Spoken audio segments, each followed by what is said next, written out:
Skyler Tanksley. Zachary Brown. Thanks for being here, bro. Thanks for having me.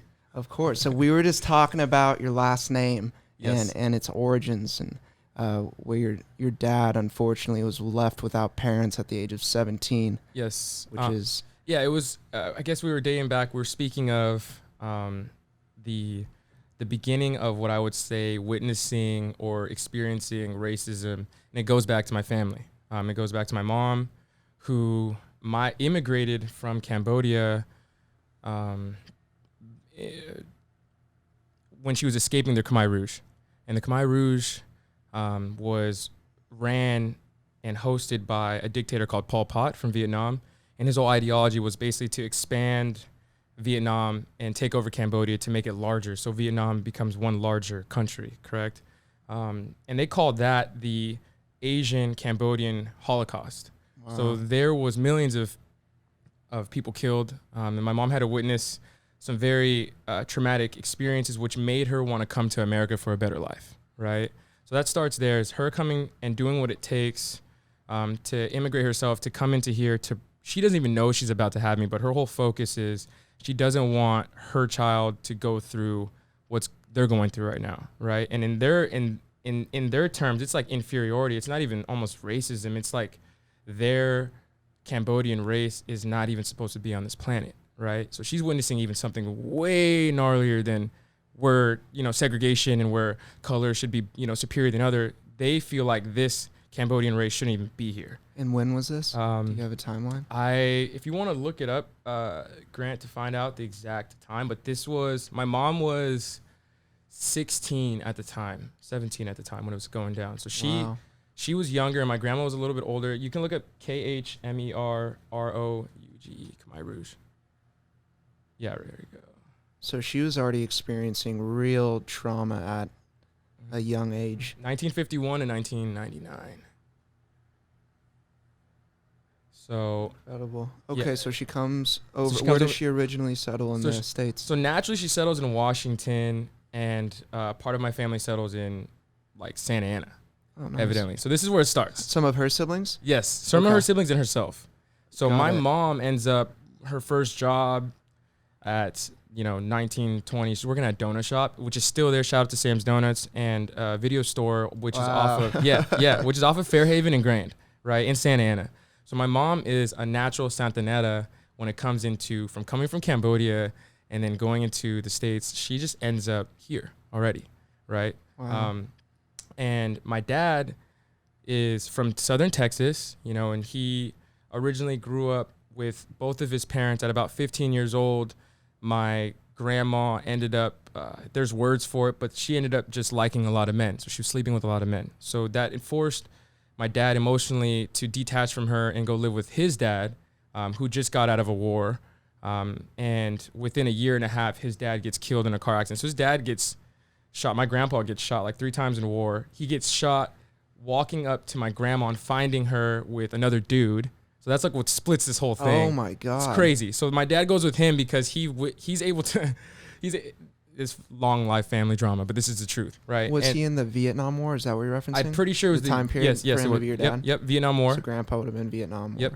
And he was very strict, and this was like my dad's background. So his like upliving, I was trained to say yes sir, no sir, because he was, and he had a lot of discipline from him, but he died very young. I mean, he died when my dad was very young. So my dad was 18 years old, without a father, basically without a mother, considerably, and he was in Southern Texas, which is already fully racist. Like, he's at a point where there isn't a reason for him to even be in the state anymore. He wants to go to a place which is more open, which is more equally open to people of color and anyone just to have freedom and success, right? So where do you go? You go to California. For sure. He ends up in California.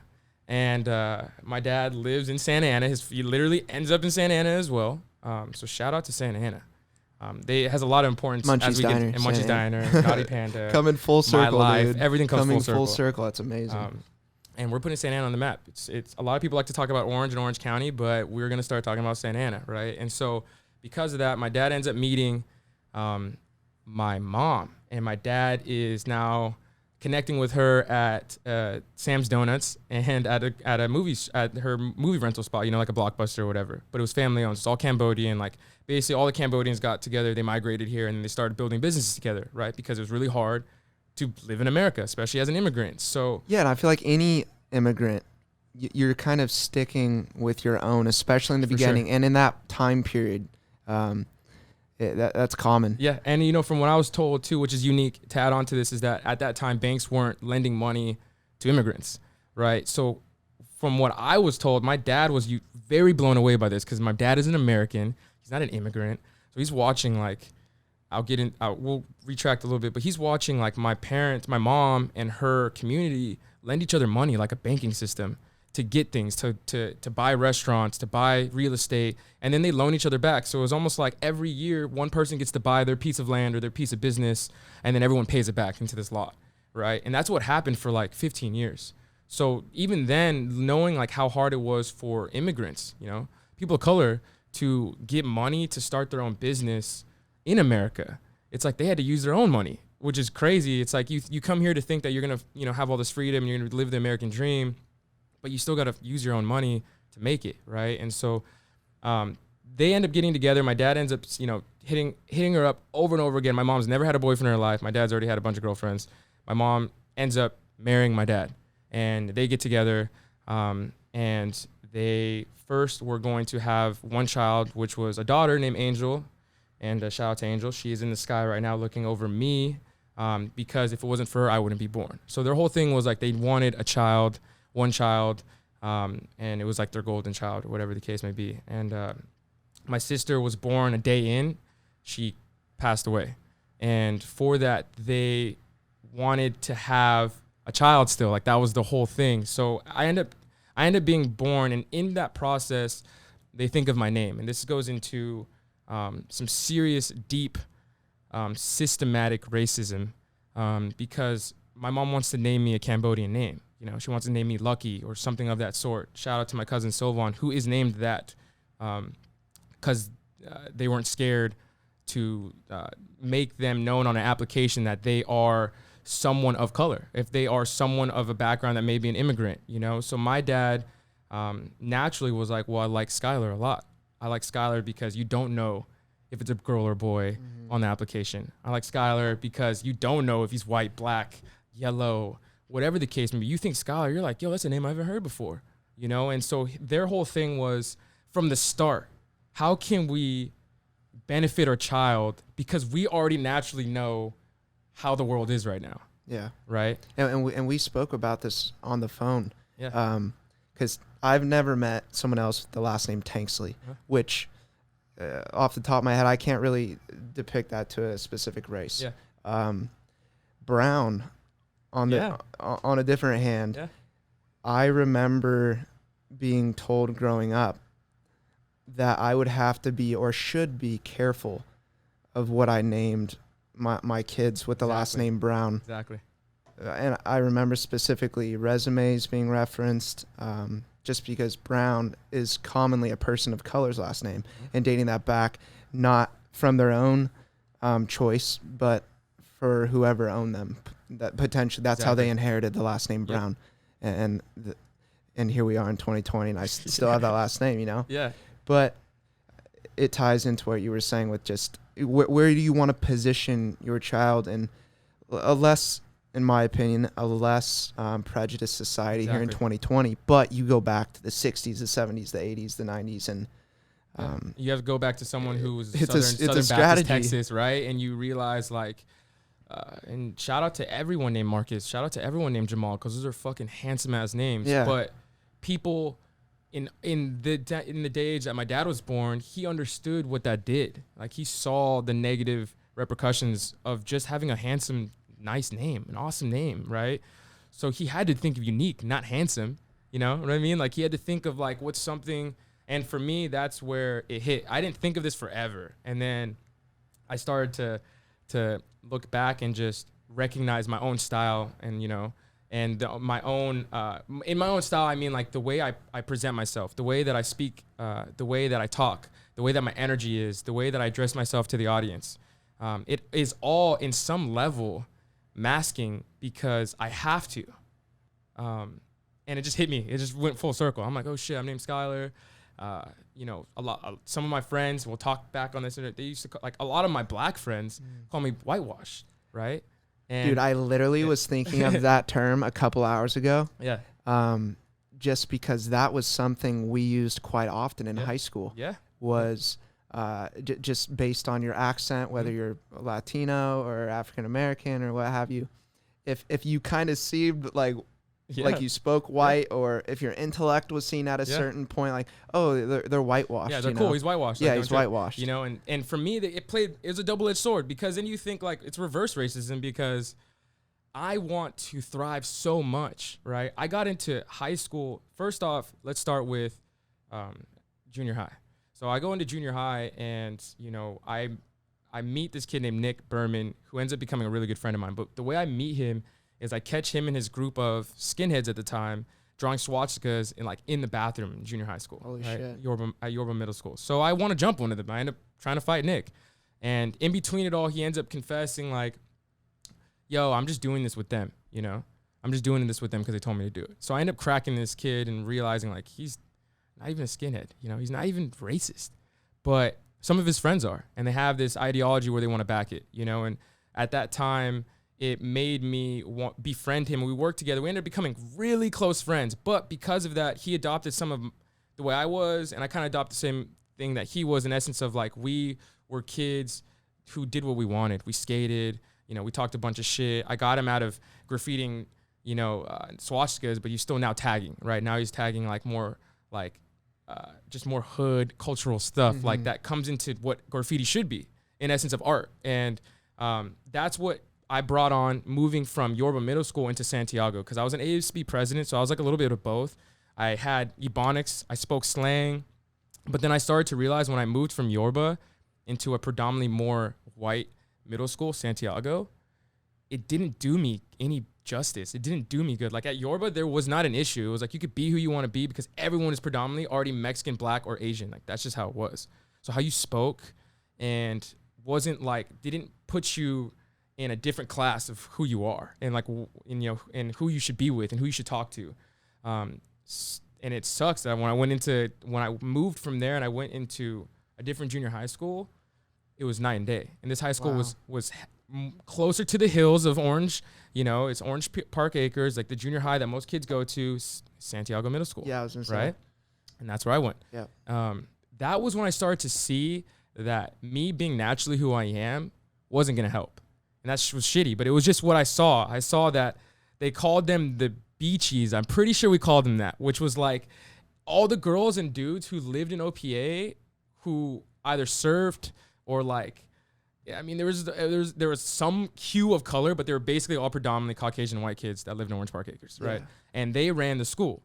They were known as the people that you wanted to be around. They were, you know, they had house parties because their parents' houses were fat as fuck. Fat as fuck. They got horses and shit. I was like, yo, what the fuck? You know, and that's what started like, okay, so they don't like me. They don't like my big ass afro and like me wearing my SB dunks and like. So was that because you said you were speaking maybe more slang at Yorba, and did you feel can you remember any pushback from just you being who you were in middle school? Like any specifics of just how it made you feel, you know? Yeah, you know what? It starts with shout out to Catherine Alonzo, who's been a lifetime best friend of mine forever, since the Holiday Skate Center days. She was a Santiago. She was a Santiago ASB president, and I was the Yorba Middle School ASB president. And naturally, this is what started me being attracted to Santiago, was because the leader at the time was a Filipina chick who was well spoken. She was very beautiful, and she was awesome. And on my end, what I took myself at the time, even though I was speaking slang and ebonics, I was well-spoken. I was ASB president of my junior high, even though we were considerably called hood, right? And we went out to these ASB conventions, and we go out to, basically you'd go out to teamwork every year. Basically all the ASB people in Orange County got together at Disneyland and did like projects and shit. And that was when I got to like meet her from, even though we were friends in like Holiday Skate Center, it was like, yo, now you're like this president, I'm this president. Let's talk like reform of this like junior high. Like, how can we benefit the junior high? Can we do all this stuff? And she's like speaking like, yo, I do this, we do this here. And I was really attracted. I didn't realize who she was all about, but I did realize like she was the color, right? And she has all these white people behind her, all these like secretary, this and that, but she was the boss. I was like, yo, this is tight, you know? And she's like, yo, you should come over here and like, you should be my assistant president. I just thought, I was like, this is the coolest shit ever. Like I can come over here, you got a Filipina chick, a black dude. Never did I realize that once I got there, it wasn't going to be like that. You know, you don't just like walk in and think that you're going to be like on a student body and never been there for 3 years. You don't know anyone's name, you know, and that's what I expected, was because like when I transferred, I was already in the skate group of the community. So that's already, it was like, I was a skater who had baggy jeans, listened to rap, and was coming from Yorba into Santiago with kids who wore tight jeans, listened to rock, My Chemical Romance, like all this stuff. And I love My Chemical Romance, but that's just where my mind was at. I was listening to rap at the time. So I come over and now it's like this weird energy of like, this kid's a skater, he's black, he's got a giant ass afro, he wears Nikes, he doesn't wear Vans. Like, do we hang out with him? Is he chill? Like, you know, I already had Brendan Gerber, you know, Dominic Walker, shout out to you guys. They made it comfortable, but there was a weird transition where like, it was like, do we accept this kid? Yeah. You know, is he good enough? And I feel like that's just standard at that age too. Maybe even not necessarily based on skin color, but just in general. Because I remember going from Chapman Hills and Orange Hills, right there next to OPA, to Huntington Beach, to a school where I knew nobody. I felt totally out of place, predominantly white, but I still felt those similar feelings of just being the other, you know? And it takes sometimes those special people that go out of their way to make you feel welcome and whatnot. 100%. I ended up only staying there for a year and a half. It was terrible. I got in multiple fights and ended up going back to the same middle school you're referencing. And that's when I was like, oh, I was back with all of my people, per se. I felt the love, you know? Yeah. And you know what? Shout out to Santiago, because at the end of the day, we made it happen. And at the end of the day, by the time I graduated Santiago, I felt like we shifted the tide of like respect as kids going into high school. So like there wasn't, as I got into it, that's kind of the pushback, but as it kind of like dialed down, there was a strong, all the black kids in Santiago were friends. It was the coolest shit ever. It was like we had to, you know, it was like there's only 3 fucking kids that had afros. We got to fucking be friends, you know? We all happened to skate, and we all happened to kind of be in that group, and it made the lighter hue. I like to say that. I fucking hate saying Caucasian. I hate saying white, all that, because like we're all hues of color, right? Yeah. So like the lighter hue of our demographic of students, it almost was like, now they respected us. They looked into it. They were down about SB dunks. We started this thing called Geek Squad. Shout out to AJ, shout out to Peter. Where like we basically popped out our lenses, you know, and we put like Band-Aids on our thing, and the like EDM scenes coming around. It started coming around, and people started to accept it. Like it was like at first, AJ, Peter, my Pinoy boys, the Filipinos, that was the first step into understanding culture. It was like the first step into understanding like there are people of color outside of white people in Santiago, and like we like them. Like there was like, I remember Peter and Dom, they had a talent show, and they did a dance, and it was so amazing because you swear like there's any white dancers at the time, you know, getting down. So it was just unique. It was like, whoa, we got some dancers in this school, and they're doing this in front of everyone. Like it just shifted, and then all of a sudden all the dances had like dancers. People started dancing. Like it became culturally in tune, right? Yeah, and don't you feel lucky for our experience in this orange bubble that we've referenced that for the past like 10 years. Some people like that, and some people dislike it, because there's almost this orange bubble that we're in. But from my experience, I feel like I was so well cultured in my upbringing just by sheer chance of where my parents were placing me, 100%. Being not an adult at the time, but just this this plethora of different types of like people from different places and different hues, like you were saying. And everyone's talking different. There's little slang here and there, and you're just, I feel blessed that I was able to meet so many different types and kinds of people at such a young age, because it's made me definitely more balanced as an adult. And I don't think the majority of not only people in the world, but Americans, unless you're growing up in a type of environment like that, it's gonna affect your perspective. And I think that goes without a doubt. And we were lucky. And I feel like that's where, you know, the beachies, to them, that's, there was nothing negative about them. There was nothing negative about the term, the name. It was more, and I can say retrospect at both ends, it was envy on one end. So I was envious. My groups were envious because it's like, we don't have parents that live in these nice ass places. Like, we can't throw house parties like that. We don't have horses and shit that people were talking about. You know what I mean? Like, we don't have it's just, we didn't have the nicest things at the time. So that was envy. But then at one time they're looking at us being like, yo, why are these kids having so much fun with nothing? Like, why do they have a skateboard and they're fucking loving it? Why are they filming themselves skating all the time and going to like all these other places and doing shit and like dancing and like, you know, like listening to rap, like, and they're bringing their headphones and like they're doing like they're doing dances at lunch. It's like, yeah, it was different for them. And it just created this like, let's get together. Like, let's open up our hemispheres of like what we're doing. Right. And, you know, moving into that, going into high school was when I witnessed my change. I witnessed that I shifted how I spoke to people differently depending on my audience, because I still realized that the Beachies, who were awesome, we're all friends still, are now in AP classes, they're now in honor classes. They're excelling extremely well in high school. You know, they have almost no consequences. I've got demerits though. My boys got detentions. Like, we may not be the best students in the class, but we're not the worst. Right. And that's where I started to realize, like, yo, let me study like what they're doing. Well, they're just proper. They speak proper English. They're well spoken. And whether it be from their background or their parents, they say yes, ma'am, no, ma'am. They present themselves to their teachers properly. And that's when I started to realize, like, I may not need to be that 100% of the time, but in order to move faster through school and more efficiently like they are, I need to act like them. Seriously, I need to speak better. Wow. I need to speak better. Do you remember what grade? Was there a turning point? Yeah, it was after my first girlfriend in high school, because I was so consumed in like girlfriends and shit. Once I got out, and it was like, you know, you're always like, oh, I'm gonna independent. Like, I need to not be with a girlfriend. I need to do me. Was when my analyzing started to focus. Is like, once I got out of a relationship, like I got my head out of my ass, thinking that I was going to be with this person forever. That's just how it goes, right? You're like, oh, my first girlfriend ever. It's like, I realized, like, oh shit, like, I'm 15 years old. I've got a car, and, you know, I have the ability. I'm just working my first job. And I have the ability to just make my life easy. And how do I do that? Let me study, because right now school's hard as fuck. Like, school's so hard for me right now. And let me study. Let me study my people. So shout out to people like Max Silver, just like my closer buddies who were like getting in. They're fairly fucking smart and like, yeah, Max Silver. You know what I mean? Like, and we're really close. And these are the people I leaned on to understand just how to convey myself to certain people, not to everyone, because at the end of the day, I'm not gonna fucking wear this mask all day and then like go home and like act like I talk like that shit, because I don't ever. I naturally have a potty mouth. I speak the way I fucking speak. Yeah. And for me, it's like it was just a tool. It was a device that I needed to master to help me succeed in life.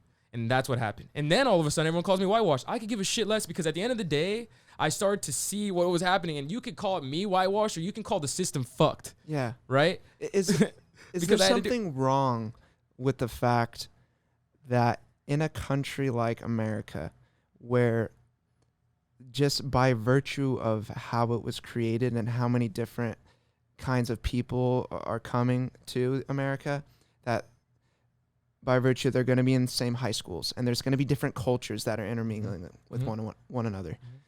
Is it wrong that you recognized, in order to get ahead in this environment that I technically didn't have a choice to be in, you know, this is just where I'm planted now, that you recognize maybe I need to act like this or speak like this in order to get ahead in that environment?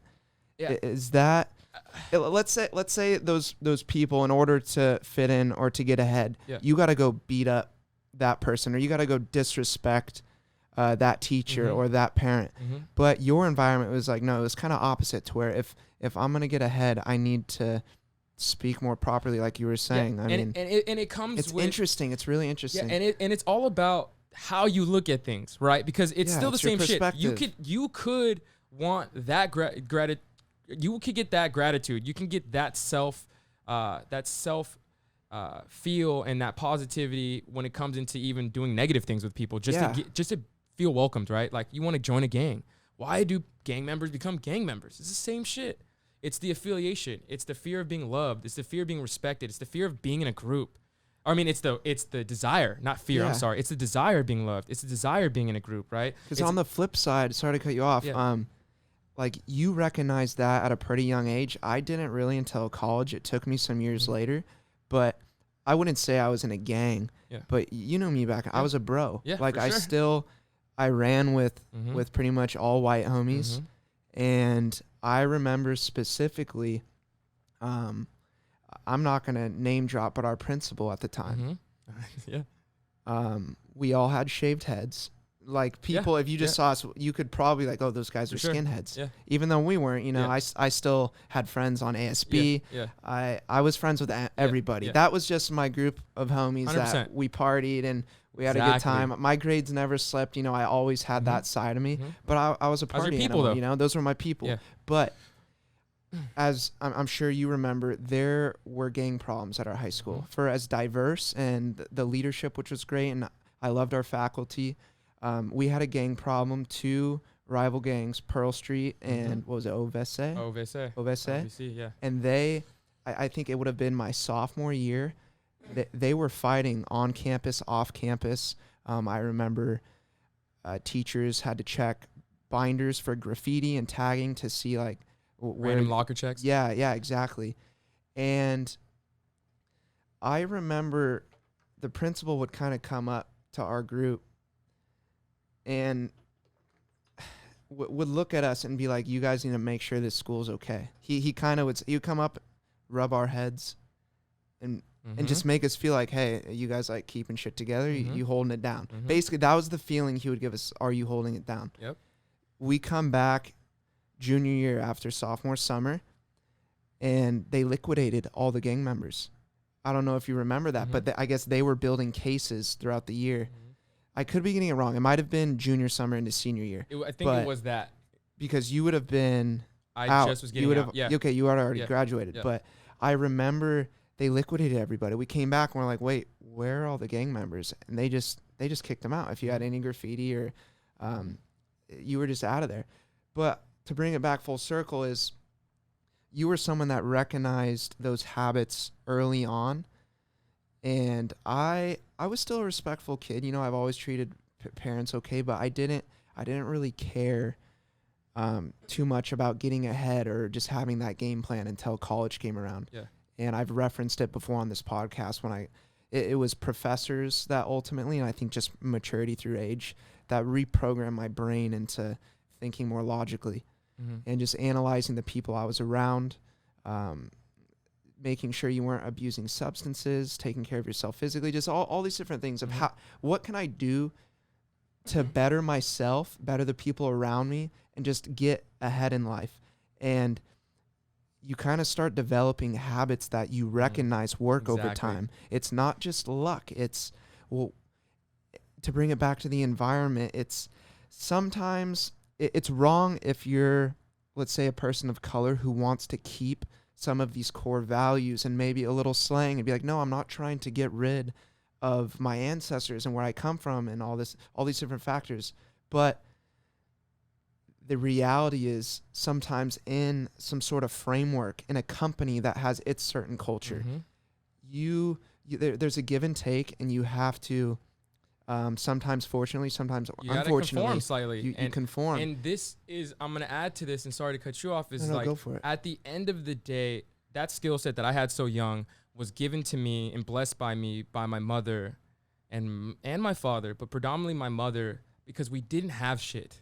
Like, I remember my dad dropping off lunches because we had a rocky relationship at one point in our life, but he was just very busy. Me too with my dad. Yeah, he was working fucking 180-hour weeks. I couldn't even fathom, right? So I'm like, yo, this fool's just never fucking here, you know? But he was a police officer for 26 years, and he was working overtime. He had 3 kids. One of them he just found out he had when he was 14 years old. So like he didn't know for 14 years. Yeah. So incredible. There's all this shit going on, right? And as my own personal issues that I'm having that are resonating with him, you know, I used to fake to people like, yo, like my dad used to always drop me off lunch like once or twice a week, like McDonald's, fucking Carl's Jr. I thought it was the sickest shit ever because like everyone's eating these school lunches, right? Like everyone's either bringing their own lunch. And at first it was like, it was lit if you had the dopest school lunch, like your parents brought you ate, right? And it's like it was kind of like the bottom if you ate at school. That's a shitty part too. It's like the whole system of like caring how someone ate food and where they got it from. It made kids feel weird. Some kids didn't want to stand in line even though they were fucking hungry because they would get made fun of. So whole other topic past that point. Dude, there's so many different things, but you're right. So never even thought of that. Going to that, I would always get my Carls, and I was like, is this sick? Everyone's like, dude, you're so lucky. Like, your dad gets you Carls. Like, but they don't realize, like, that was my thing. Like, that's what I had. Yeah.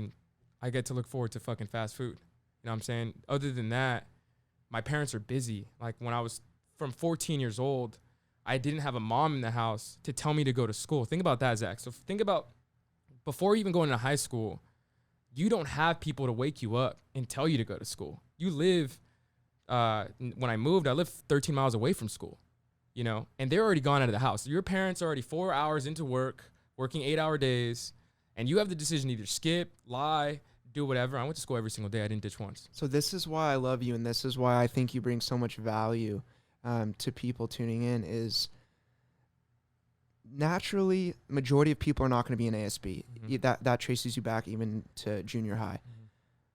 And you just referenced that your parents weren't really on your ass, forcing you to go to school, forcing you to develop this mindset that's going to get you ahead. Mm-hmm. So being a person of color and being like what you've been through, where do you think it's just biochemical that maybe you were blessed with these genes, or where did you develop this mindset that maybe other people of color tuning in could be like, wait, this guy struggled too. His parents were on his ass.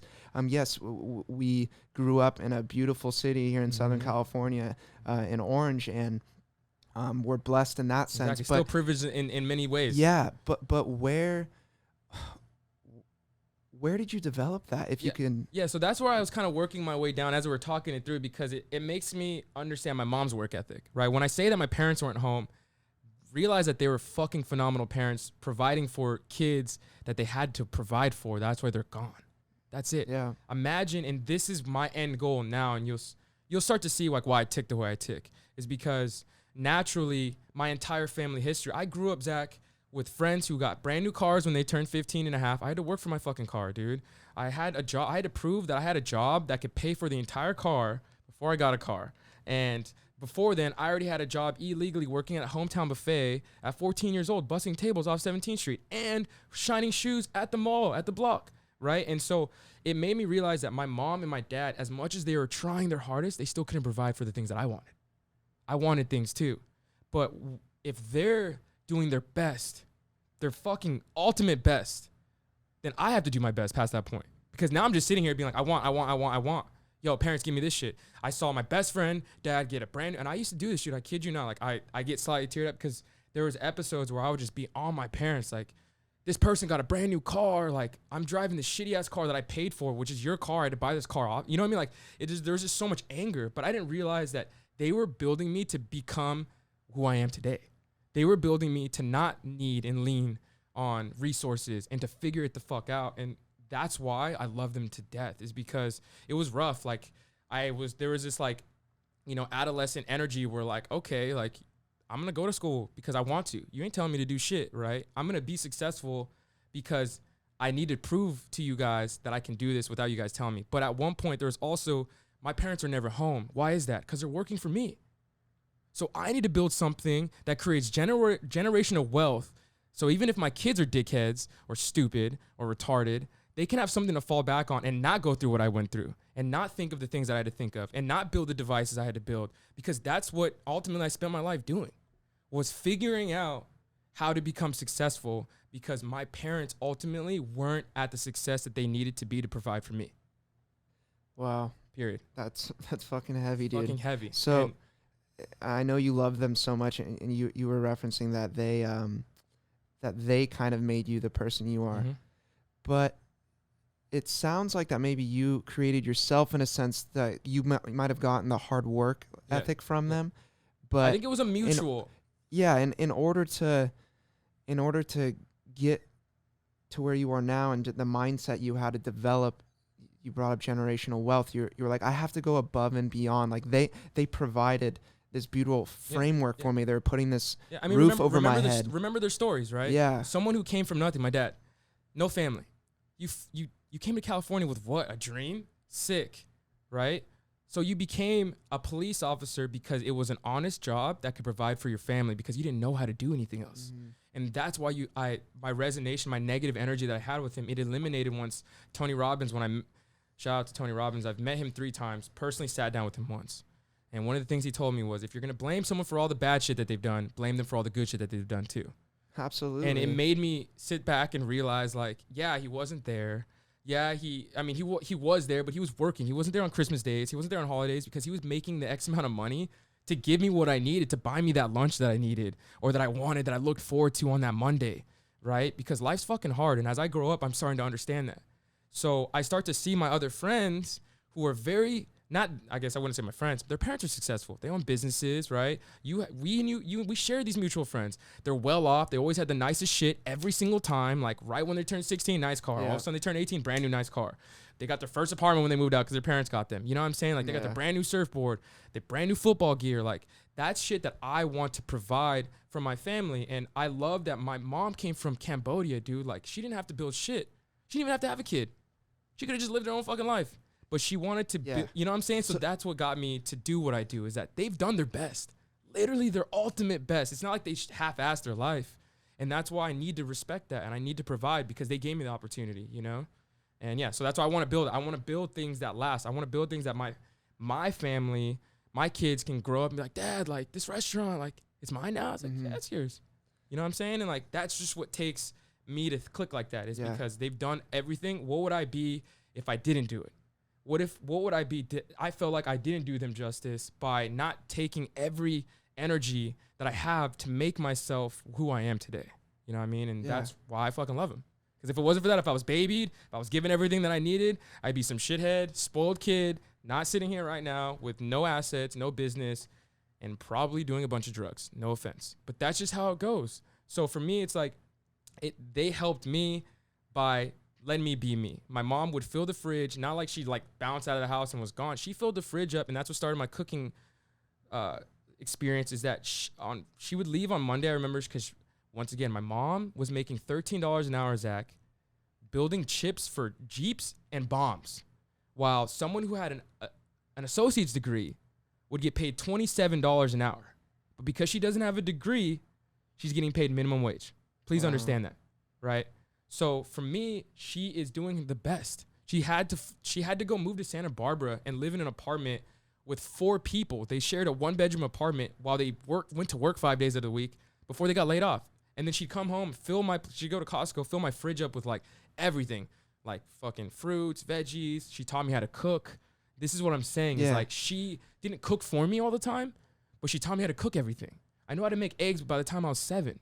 You know what I'm saying? So like for me, that's what I respected her for. It was like, if I'm hungry, I get my fucking black Cambodian ass up and I make myself some fucking food. Yeah. I don't ask my mom for shit. I don't ask my dad for shit. When I want to get up and do something, that was the independency that they provided, you know? And that's that was amazing. Yeah. But what do you think about through kind of carrying some of their hardships and then having your own sets of adversity, and now like you want to build a life for your kids where they're not going to have to go through all the struggles you went through. But I feel like it's common that sometimes that breeds a mindset that isn't going to be like yours. I agree.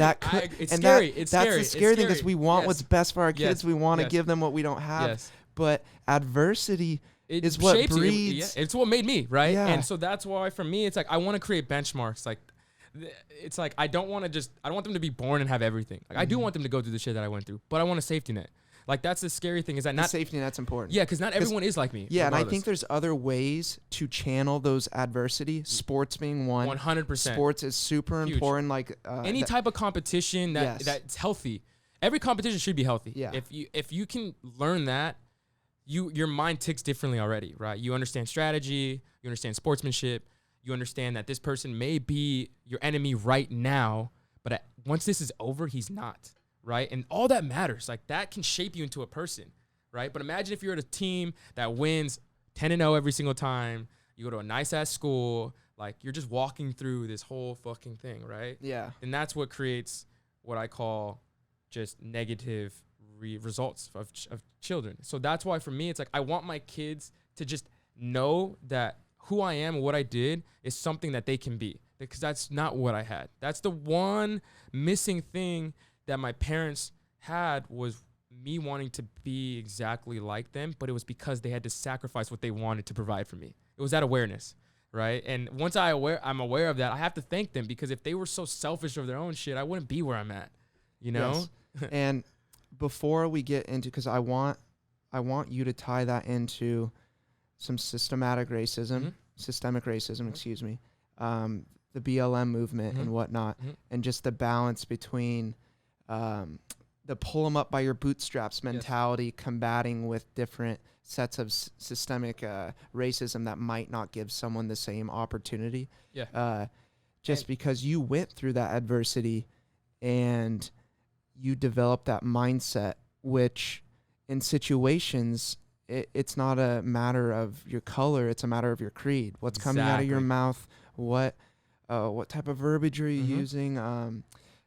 Like, people can pick up on someone that is just intelligent in nature, and I feel like even in the United States, correct me if I'm wrong or what your opinion is on this, I feel like sometimes people of color who are whitewashed or extra intelligent, for Barack Obama, for example. I like to say well-spoken. Yeah, well-spoken. Well-spoken, yeah.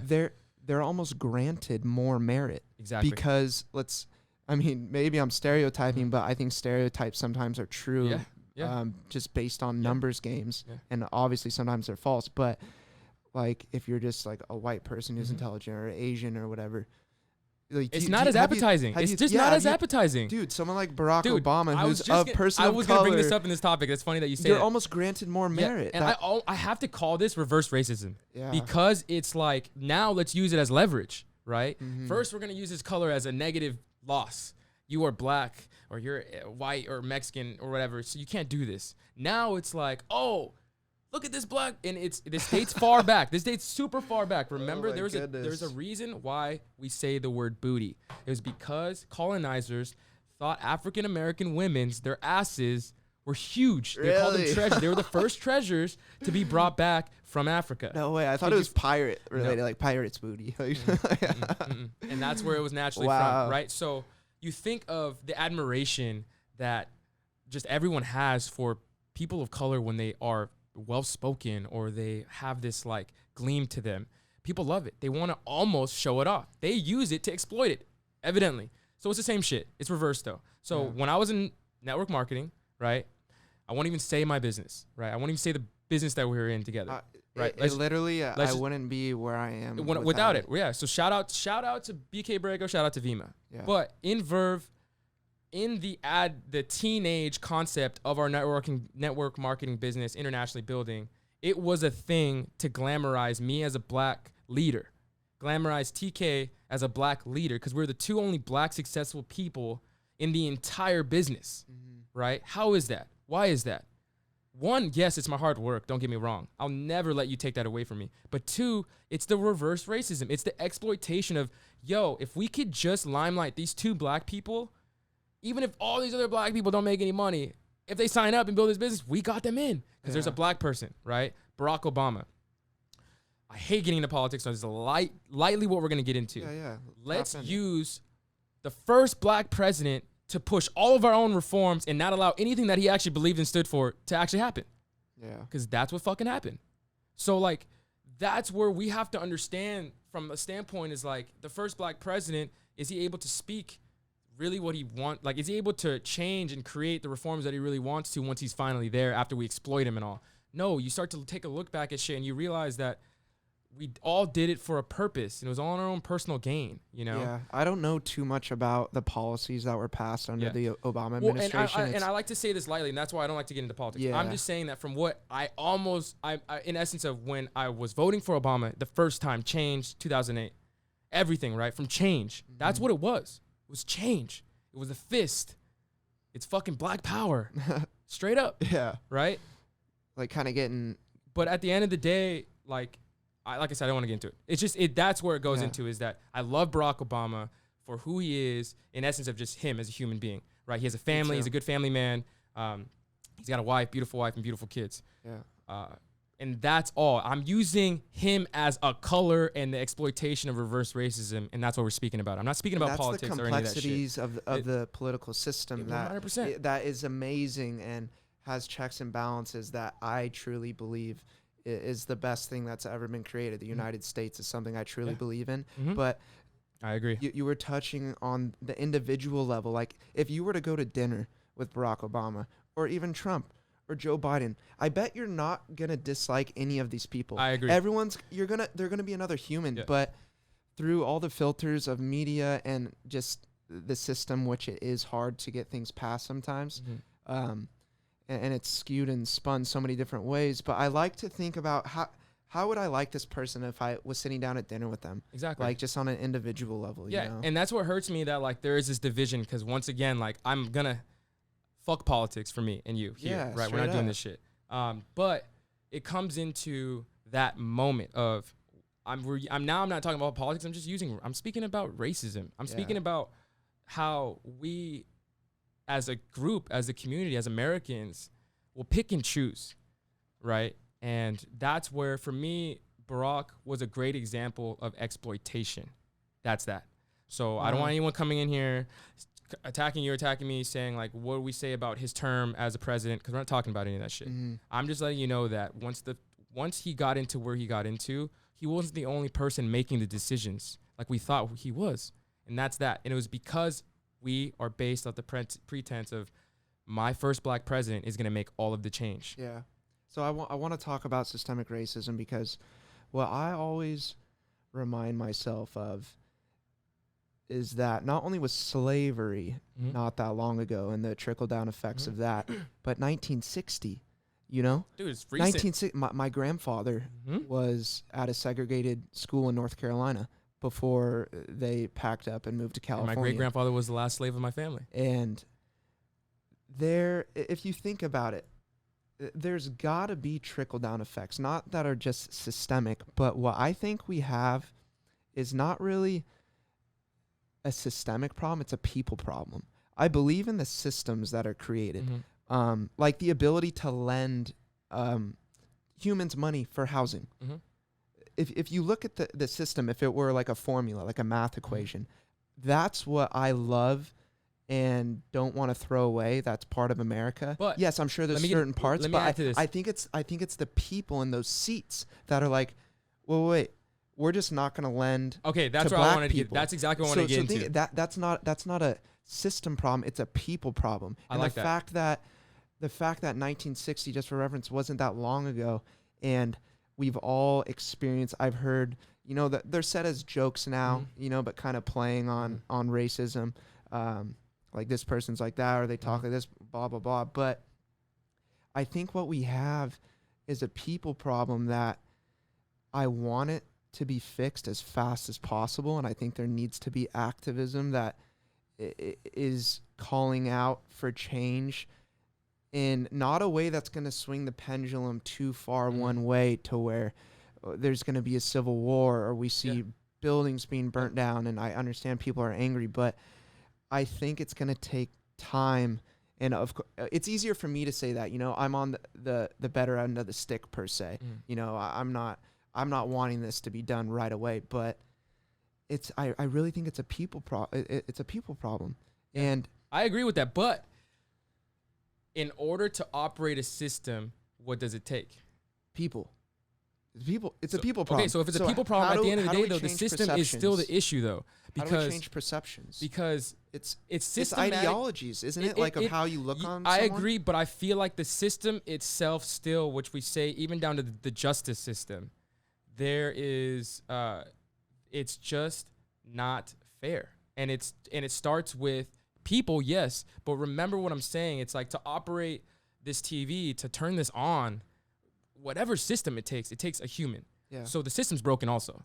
So how do we go and sit back and screen these people? I mean, I feel like it's fairly simple, right? If you were going to have the ability to grant people whatever you're granting, you should go through a series of screen tests. Yes. You should go through a series of background checks. You should go through school for this specifically to know and figure out if this is someone who's going to go pick a decision and make a decision off derogatory terms because this has already happened. They just figured.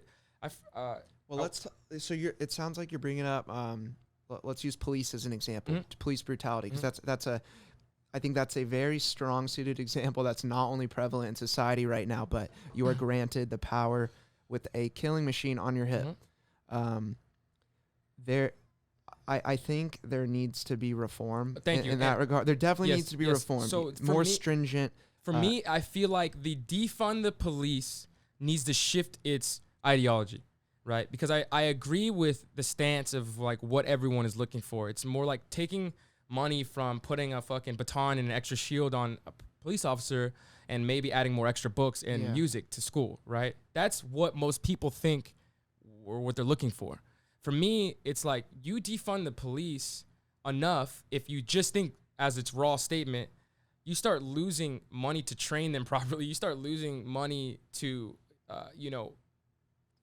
basically figure out if these people should be police officers. What if the system gets worse, right? Because you're defunding them. So for me, my take is if in order to be a police officer, because it's supposed to be honest. It's supposed to be you're serving and protecting. It's not supposed to be some, like, I'm making $1 million fucking dollars while I hold a gun and get to shoot people. No, you're right? Literally serving. You're the serving citizens. the fucking community, right? So in order to do that and understand law and understand people, maybe you should go to law school, and maybe as a police officer, you need to have law requirements because at the end of the day, after you fucking handcuff me, I'm going to my fucking lawyer and they're proving to me what you did was unlawful, right?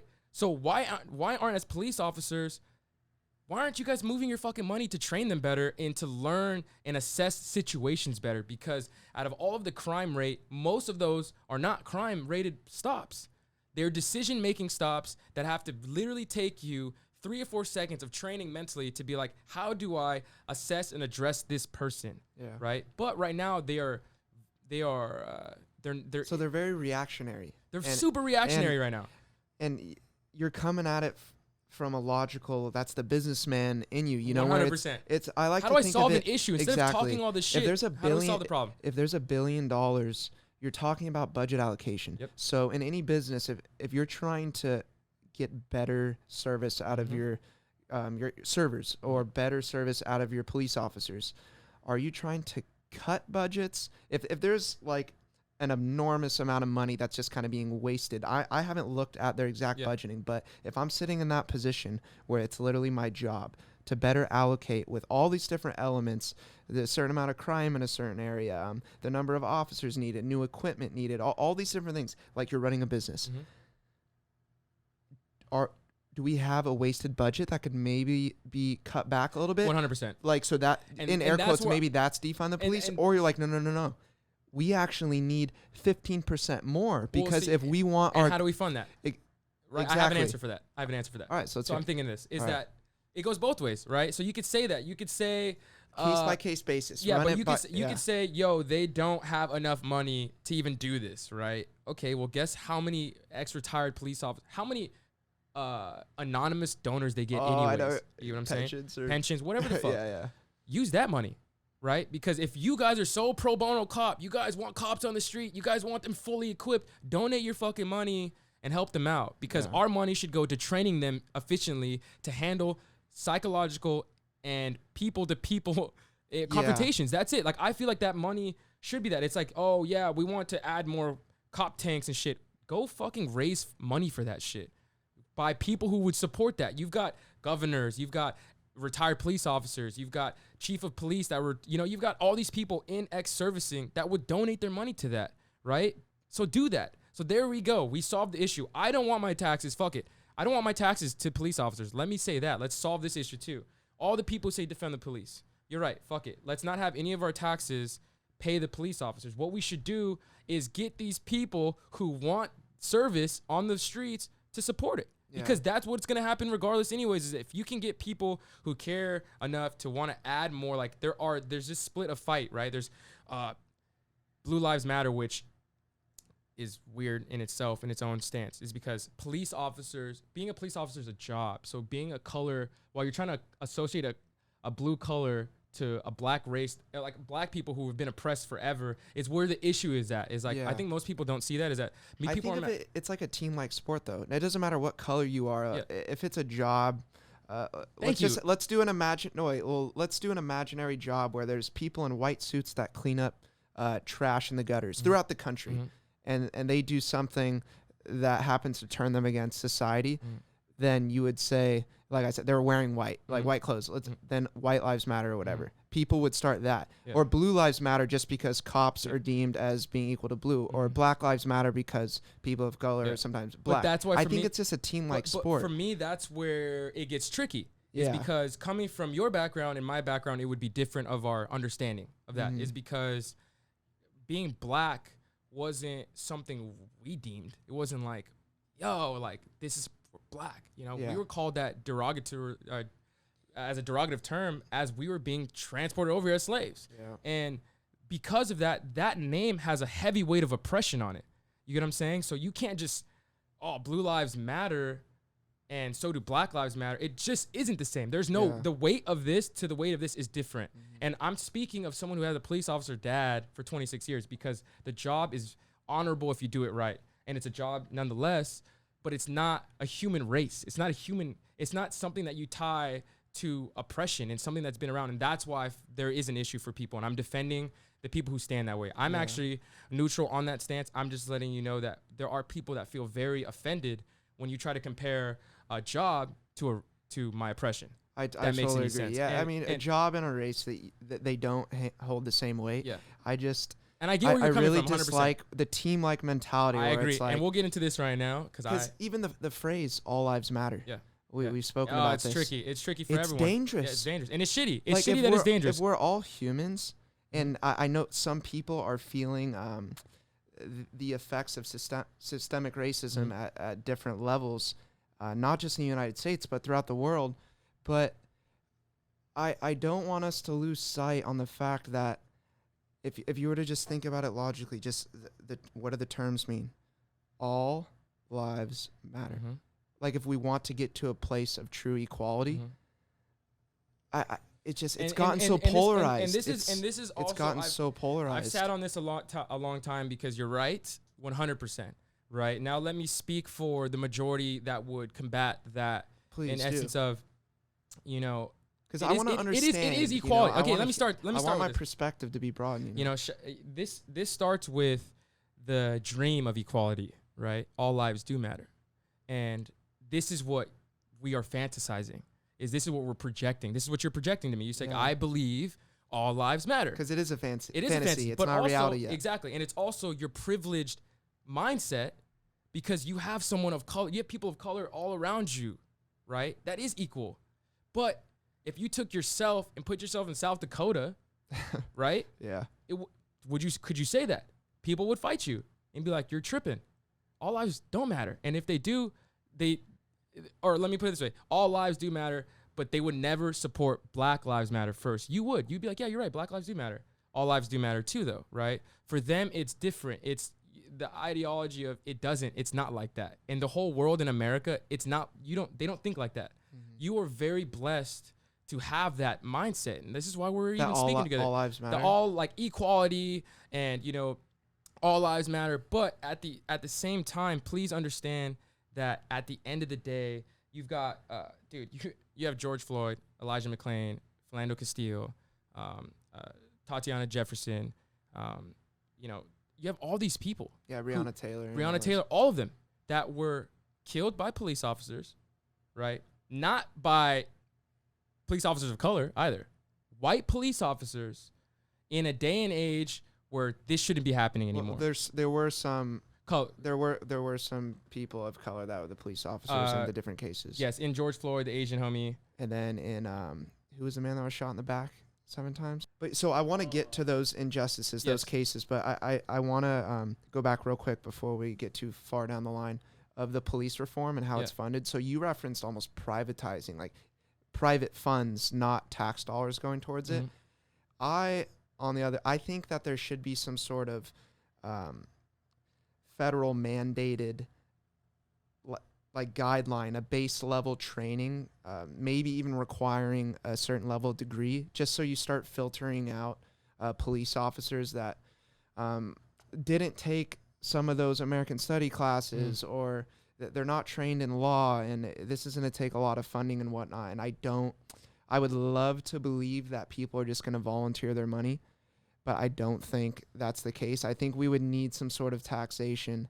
And I'm usually a small government. Oh, for sure. I keep my money in my bank type of guy. I feel like I see from my perspective, I see that there's a heavy weight of people willing to donate and spend their money. It's still taxing, right, at some sort, but it's openly doing so. Or maybe a combination of both. Yeah, you know? Yeah, but just for me, it's like a lot of people are angry that their taxes are going towards, technically, or generally speaking, killing people without a true cause, or doing it without proper training, or doing it for not a real reason. Yeah. That's what the fucking bottom line is. So if we can feel comfortable that your money is not doing that, then yeah, there could be a shift. But how do you stop that? Is by giving them the ample training. It's giving us the belief that it's going to happen, right? So how do you do that? How do you get us to be like, yo, let us give our money to these law-abiding citizens who are going to protect us and help us out, right? Well, it's not happening yet. So it's like people are asking to defund them. People are asking them to find a reform, find a solution. And that was my answer, was like, it may be radical, but you don't think that even the new governor, or who's going to be the new governor, won't like donate his own money to the police? This dude loves the police, you know? So what's his name? Major? Sergeant Major? Yeah, Sergeant Major, or Governor Major. Yeah. Up to next to Governor Major. Just because that's where my point is. Like, I hit him out. I DM'd him, he didn't message me back, but I was like, Nice. yo, like, I see where you're at. You're over here not wanting to defund the police, but let's find a fucking solution, because there's a lot of people pissed off. Like, a lot of people pissed off. And right now everyone's talking, oh, we're going to do this, we're going to do this, we're going to do this, but let's just solve it. It's really not that hard. When you think of how you can take money that you guys are spending billions of dollars on, fucking new cars, equipment, clothing, that could be slightly dividend. And I don't know how much money they are, but I know it's well over than what they should be. I know that for a fact. The police officers themselves, their salary may not be the highest paid, but the department in itself is taking care of how much very they well. get paid 100%. after they retire and whatnot. Yep. Shit, man. Even this is one thing I do support Major with, is that he's willing to open up where our taxing goes. He wants to open up and create a website form of exactly where every dollar goes for the California citizen. That's amazing. No, for sure. That's transparency. Amazing. That allows me to know how much money is going into letting these cops kill other fucking people. Because I think there's a major disconnect between our system set up to where we elect officials who are supposed to represent our best interests. 100%. But that's the going argument is, wait, I pay all this money in taxes. How's it being allocated? Where is it going? And you brought up, you don't like the fact that some of your money is going towards a Glock 17 on a hip that takes someone's life. Exactly. And I totally get it. And we have been fed a select amount of cases over the past couple months that are absolutely horrible. I agree. And no one saw that George Floyd case and was like, that asshole cop needed his knee on that guy's neck. Daniel Prude case. Yeah. And then what I wanted to bring up, though, is the vast majority of police stoppings are peaceful. They don't lead into a shooting, or they don't lead into someone losing their life, or, in my opinion, even being racially profiled, because I think the majority of cops are good people. Maybe in my bubble of Southern California, which is already more diverse than a couple states over, maybe the departments there might hold some more systemic racism. Just to add, you are also white. Yes. So your background, your whole your upbringing is different. Yeah. Regarded, like, from you at, how old are you? 26. 26. Okay. We bring in a Mexican kid right here, 26 years old. How many times have you been harassed by a police officer in your life? It's going to be completely different. I know this for a fact. Yeah, I mean, I know you have been too. I know you have been, but racially, in essence of like a black cop was like, you fucking cracker, like da-da-da-da. You know what I'm saying? Like, that just doesn't happen. Never. It doesn't happen. You get what I'm saying? But it's different. And that's why they speak from that. It's like, that's why I have to come in here and play devil's advocate. Please do. I get both sides. I get it. Some people haven't witnessed it, so they're like, well, I don't know what the fuck you guys are talking about. Like, I've been through this whole life in California. I live beautifully. We're so blessed, right? So I think But that's not the case for a lot of how do people. we filter out? I totally agree. How do we filter out the cops that might have those racist tendencies? Cops should never, this is me, you could fucking retract this if you want, but I don't think cops should drink alcohol or smoke cigarettes. And I feel like a lot of them fucking do. All of that alone creates aggravation, creates need, desire, addiction. Yeah. You know? But also their job too. Sorry to cut you off, but their job too. A lot of these crutches, I think. I don't know if it's a stereotype or not, but I've been told like firefighters sometimes abuse alcohol, or there's higher levels of domestic violence in certain occupations. But I think just like being a soldier overseas, being a police officer, it's, and maybe you could speak to it too. And I'm gonna have your dad in here one day. That's such it's such a hard job. You're a police officer. So I try to think of it on every single case when you're pulling up to a car. But it's a hard job to learn in 6 months. True. So let me add that. Yeah, exactly. We need more training. Thank you. Which is going to cost Bottom more line. money or fucking or line. a rebudget Bro, allocation. like you're telling me it takes 4 years to become a fucking varsity football player or whatever the case may but be. You gotta fucking, dude, you gotta handle a gun in 6 months and make decisions for people. It's for real though. Exactly. You know? But I like that. I've gotten pulled over plenty of times, and given I'm Caucasian, so I might you have not no have tattoos to, on your face. Yeah. You're probably not driving a super shitty car. You get what I'm saying? Like Yeah. you have to put all those pretenses into that play. If True. it was someone else. But I always like to think of that cop. He doesn't know definitively who he's pulling over. He might catch a glimpse of you. Okay, that's a white guy through the window. That's a black guy through the window. You're in a different model car. You got different economic classes running through their brains or whatever. These are all things that could and should be tackled in prior training. Exactly. To where that's just a human in that car. Psychological training. That's a human in that car. 6 months should be of psychological training. But what about the fact, and this is so complicated because then I'm going to start bringing up different locations that have higher crime rates, maybe associated with a specific group of people of color. And these cops, instead of being on a 4 out of 10 anxiety level, pulling over someone in Irvine, they're in LA. And they're pulling someone over, and like I said, they might already be on a 7. You know, just by virtue of their job, the anxiety that comes with it, the limited training through the budget allocation, that it just the way the system is, they're not trained as well as they should be. And see, that's me saying that, but I'm not a cop. I don't know exactly what they go through, but from what I've read and from what I've heard, it should be more. But the point I was getting at is they're already on a 7. They're coming up to a window. They don't know if that person has a gun. They don't know if they have drugs in the car. They don't know if they're going to run away. I try to put myself in that cop's shoes to where, like, fuck, I wouldn't want that job.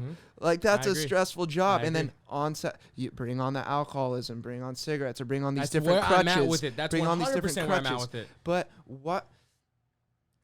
the point I wanted to lead this into is, where do we start holding people accountable through your personal story that you could speak to of breaking these certain systems, breaking these certain ideologies on people of color, and be like, you know what? No, I'm going to not only be equal, I'm going to go above and beyond. I'm going to be better. I'm going to shoot for the stars.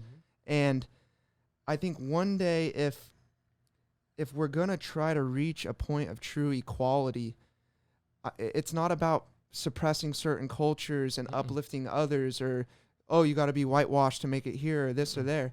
It's just, where is that cop held accountable? Because let's say we do get police reform and killings start going down, police are better trained, but there's still cases, and hopefully they diminish over time, but there's still going to be cases where someone pulls out a gun on a cop and they have to go to bed and wake up with the fact that they don't know they're going to go home.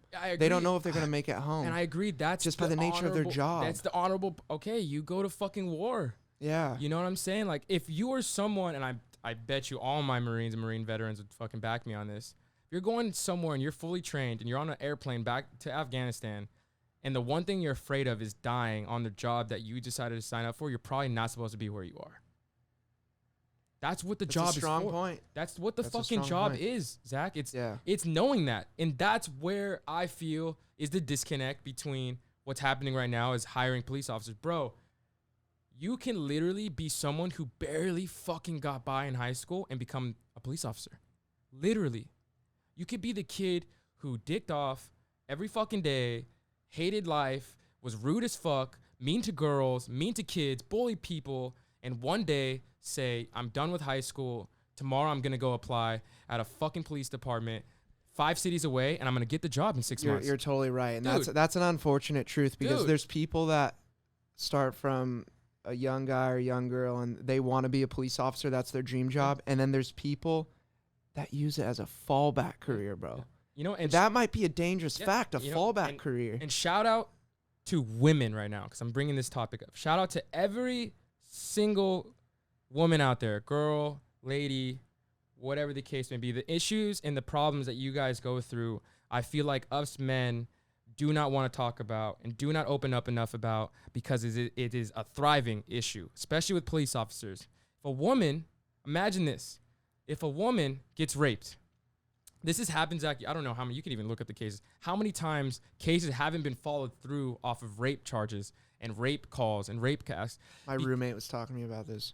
You do not know naturally if this, and we're talking negative police officers, because remember, even my dad, who was a police officer for 26 years, never shot his gun once, never even drew his gun out to fire at someone, and dissolved 100% of his problems as a police officer in 26 fucking years. Just with talking. Not with firing. Right? He was an English major teacher before that and a comedian. He used those skills. That's it. You get what I'm saying? Yeah. So, anyway, so let's go back to, man, I lost my train of thought past that. You're good. You were touching on all the amazing women police officers. So for instance, boom, police officer is his whole life. He's raped a girl when he was in high school. No one knows about it though. He hurts all his girlfriends that he had. He's very abusive. Now he has a wife that he rapes at home. He can't even tell that he's raping her. He's just so mean to her. All of a sudden, you call this police officer, because you don't know his background, you don't know his life, and he goes to a rape call. You think he's gonna have sensitivity to the issue? You think he's gonna file or write this thing right? Because his cognitive dissonance is like, he can't even see what's going on. And this has happened a lot of the times. So I'm just saying, like, this is not even black, racial crime. I'm saying that they are under-trained and we need to filter them out better. 100%. Dude, I mean, you bring up almost one of the worst case scenarios. I don't know how often that would happen, where an actual someone who's performing these activities in his personal life carries them on to the job. Yeah. But I imagine it happens a lot. Maybe not with rape, but just I feel like humans aren't perfect, and we're expecting these police officers to be mini gods and perfect. Exactly. And they're pulling up on scenes, and they're not only meant to protect you, like with a domestic violence call, but they're meant to be like experts in psychology, and they're diffusing stuff. They're dealing with homelessness problems. What do we got here, Grant? The vast majority of perpetrators will not go to jail or prison. This is out of every 1,000 sexual assaults, 995 perpetrators will walk free. Thank you. And this is rainwith2ends.org. We have 230 are reported to police out of 1,000 sexual assault cases. In essence of... That's so sad. And there's going to be actually... little hint, next couple episodes, there's going to be a women's rights episode. Yeah, and I love that. I'm like, going vegan was one of the best things in my life. We'll get into that in a second. But that awareness, understanding that, like, women have been oppressed also, and that this falls into this fight, right? And this falls into the start of Black Lives Matter for me. Black Lives Matter, the 3 words that make a sentence to me, not the movement that people are using as a shadow to be violent about in certain areas, ruin businesses, small businesses that are people of color owned, like mine. Yeah. And, terrorizing people and things like that. When, you want a little bit of Malcolm X, but you want Martin Luther. You know what I'm saying? You want that peaceful protest. You want people to understand that we don't need to get rowdy. We don't need to get riled up. I think the vast majority are peaceful, and 100%, through media, 100%. And we're seeing that. And this is what I want to add on to, is that you also have to understand is if you start to see the damage, they're not black people causing damage, Zach. That's the issue, is that we have supporters. We have allies. We have people all around us that support the Black Lives Matter movement. the damage to property, it's not been just black people. It's majority. Okay, I can't say it's not all black people. I'm saying that majority. It's mixed. It's just people pissed. It's people pissed, but you start to watch true, just raw footage, raw security footage of all these businesses being damaged, yo. For real. Tell me the ratio of them, color-wise. Yeah, you got blacks in there. Cool. You got us in there. Great. Majority? No. We're not even spray painting. We're not the ones spray painting. We're not. And that's where the issue is. Now it becomes this double narrative of like, all black people are so aggressive and like they want to do is loot and rob and do this. That's not what we want. Black lives do matter. We're protesting for it because all of these black people who were killed, there's hardly any justice. Some of them got justice served, right? And some of them didn't. And this is why we're fighting for it, is that it took videos and it took social media. It took all of this information from Rodney King to now for like this to be like a real prevalent thing, like to be a staple in our conversation. Then it gets fucked off and it gets turned into a political issue, right? And that's where we fuck it all up, because at the end of the day, this is a human rights issue. It's not a political rights issue. Human rights. This is human rights. And I've thought about this before, because you have people who are virtue signaling, just like, I'm a white boy, but I'm here at this protest because I'm holding up this sign and I'm getting some credit over here with this group. And it's like, no, let's start focusing on solutions. Thank you. Like use your privilege to actually help society and the world at large. I mean, that's what I'm trying to do, just through conversations and hopefully one day through politics. But I think it's important to hold for fellow police officers, good ones, because I think the vast majority are good. I think there's great officers just because I know one and grew up with one my entire life. And me too. And so I know for a fact that there is good cops out there. My cousin too. 100%. My cousin's my age. He is the most kind-hearted, awesome guy that just wants what's best for everybody. And that's the only cop that I know like super close, but I'm going to have a lot in those seats over there. And I think it's important if you start treating things on an individual case, because my ultimate goal is true equality. 100%. Not team like sports. So it's still not picking one side, which is all the bottom line. It's not going all black people, this, that, the other, or all white people. It's literally not virtue equality, signaling, 100%. Not saying it's you versus me, but if the end goal is truly quality and not getting revenge or getting back, which I get people are upset. And I want to tell you about this because I think there's what I'm seeing I see a lot of good, but I see a lot of people, in my opinion, it's not about getting equal. It's about getting revenge. Thank you. It's about getting back. I agree. And I just want to do my best to keep everyone on that same path of, wait, the goal is equality here. Let's all work together to try to get equal. So that means good cops need to hold other cops in their department accountable. And for lack of a better term, maybe some street thugs, no matter what your color you are, because there's thugs of all different colors. It doesn't matter. White, brown, black, 100%. Green, purple, it doesn't matter. When do we start making it cool to be that educated individual? Because I was thinking this earlier when you were talking about your growth through high school. I feel like I've seen it.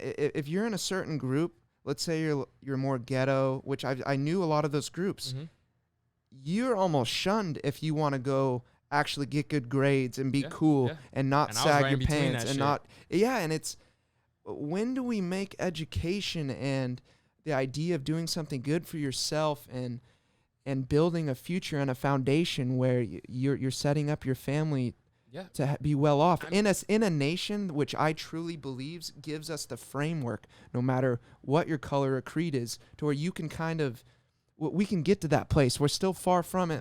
I'll always reference 1960 wasn't that long ago, but we're granted a system where you have those opportunities and so many people around the world don't. Where's that balance of for me it's even to today, Zach, I'm a restaurateur. I own 3 restaurants, opening up 2 more. They're not stopping. We're only growing. I'm building deep into with the business. I'm so proud of you, man. Congratulations. But it comes with sacrifice. Like, I had to build these businesses. I had to stop hanging out with friends.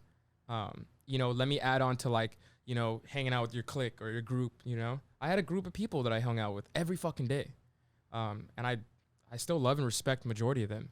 But they may still love and respect me too. But also there was a switch that had to be made. And some of my friends made the switch for them. They're all traveling the fucking world, owning clothing companies, all this cool shit. You know, shout out to y'all, you know what I'm talking about. But there's also people who I was close to or whatever, who couldn't associate or respect what I was doing. And because of that, I had to make the decision to like, am I going to just hang out with my friends all the time or like be wanted, like the fear of missing out?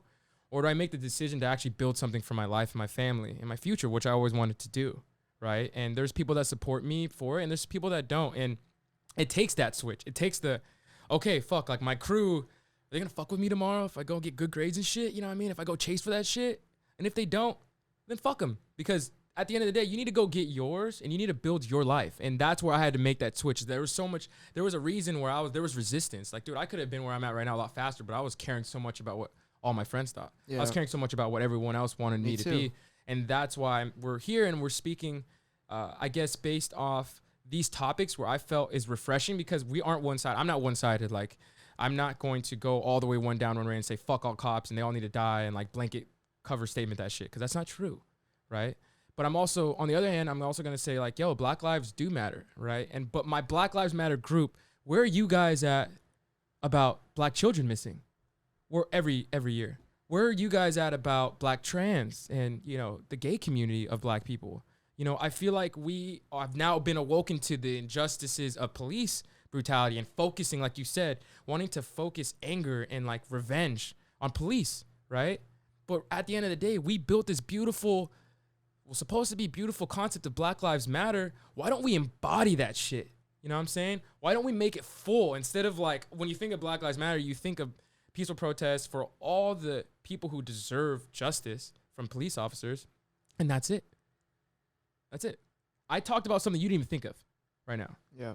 Black children going missing in America every fucking year. Last year, 427,000 children went missing, 37% of them Black. It's incredible. So scary. Black Lives Matter, but where are the Black children? Yeah. Why aren't we fighting for Black children? Why aren't we fighting for the abduction? Because Black children is a thing. Black slavery is still happening. What do you think these children are doing right now? Yeah. For real. You know? And not even just with these children getting abducted and God knows where they are, I think it begs the question, where do you think the line is drawn on accountability for an individual to pull themselves up by their bootstraps and air quotes and do something to really change their life and to better their life? Yeah. There's certain people that are oppressed in different ways through the system, but do you think there is value?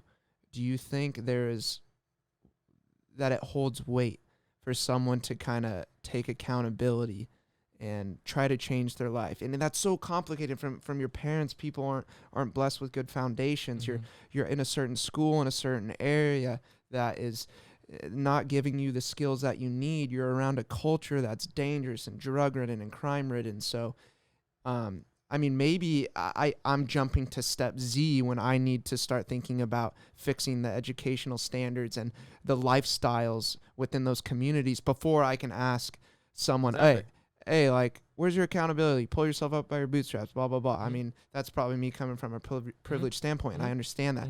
But where do you think that line should be drawn of accountability? So this is where I stand, is that I feel like my ultimate understanding is you could be born anywhere and you could be where you want to be, wherever you want to be, right? That's my real stance. If you ask me personally, I believe you could be born, you could start somewhere completely different than you could start somewhere way better than I started in life, being born into this world. But what we do and the environment that shapes us, once we get to the ability to make a decision, we can get ourselves to wherever we need to be. It's complacency. It's shitty to say, but it is literally complacency. It's the exact opposite of why I am where I am, is that my parents did the best that they can, and this is all they're going to give me, so this is all I'm going to give. You get what I'm saying? Oh. It's all that they can give me. My mom's working a 9 to 5 for her entire life, 65 years old. She's doing this. My uncles are kind of in gangs. My dad, is working his whole life, and I'm taking that and just like, now I just want to be as much as I can just amount to that. Right? So I go through school with emotion, not giving a shit. Like that, it happens, but it takes you recognizing what your parents have done for you, I guess. And that's the privilege that I had, was that I was aware. I was like, my mom would fucking come home crying, and I'm like, why are you crying? She's like, because you have to fucking, me and you are staying in a 1-bedroom apartment. We're moving. Dude, I had to move and live with, I was the family, me and my mom were the kids who lived with all of our family members for like 6-7 years of my life. Yeah. After my parents left, you know, and they split. So for me, that was the desire. That was the want, was like, fuck being complacent. Like, my mom is doing the best that she can. I need to retire her before she's turned 65. And I'm on my way to doing so. But my goal still from that moment was like, dude, she's working so fucking hard. Like, how can I not work that hard, right? And then I have friends who are the exact opposite, like you said, who look at me and say, why the fuck are you ticking so hard? Like, why are you working 2 jobs at 15 years old instead of chilling? You know what I'm saying? Like, why do you always think about business? Why are you seeking like mentors and going on YouTube and like talking business? Like, this is not what we grew up to do. You don't have to do this shit. You can skate, smoke weed, do whatever, take ecstasy, whatever, hang out. And like, we're just gonna do this shit every single fucking day. You know what I'm saying? And like, that wasn't me. It was like, I respected my parents so fucking much. My mom, especially, because of where she just came from, dude. It was like that awareness, you know? And that's where I feel like that was my privilege, was that I had a mom who didn't have shit, and that she put on for me. She put her whole entire life, like she'll still tell me this today, was like, my entire life is built just to make sure you're okay. Right? And so like, how the fuck can I not do my best? That's amazing. You know what I'm saying? Like, how can I not strive to do better for the world after that? Once I was a shithead at one time in my life. Like, I was very rude. I was very selfish. I was very like, I need to get mines all the time. You know, like it's greedy because like my mom never got anything. So I need it for me. This is growing up like 16, 17, 18, 19, you know? And then I start to realize like, yo, my mom was just doing stuff for me. She was providing for me. So what I need to do now is do more than what my parents have been doing, do more than what I was doing, and become better, get better, study. Fucking YouTube University was my biggest thing. People ask me like, Skyler, how'd you become a professional marketer? How do you become a professional chef? How'd you become a professional consultant? YouTube University, bro. Like shit is free as fuck. Incredible. Went on university and I spent over maybe 300 hours mastering marketing, right? It was just something for me to be like, yo, I'm not going to school. I already dropped out. You know, and I wanted to be able to provide. So that's basically where going into the switch is like, it's within you, or it's not, or it happens when someone next to you is on fire like me, and then you get lit on fire like you. You get what I'm saying? Yourself. Yeah, you're like, yo, now this dude is fucking ticking so fucking hard. Like, I want to. Like, it's in you too. It's natural. It's like either you have it or you don't, right? And sometimes it takes.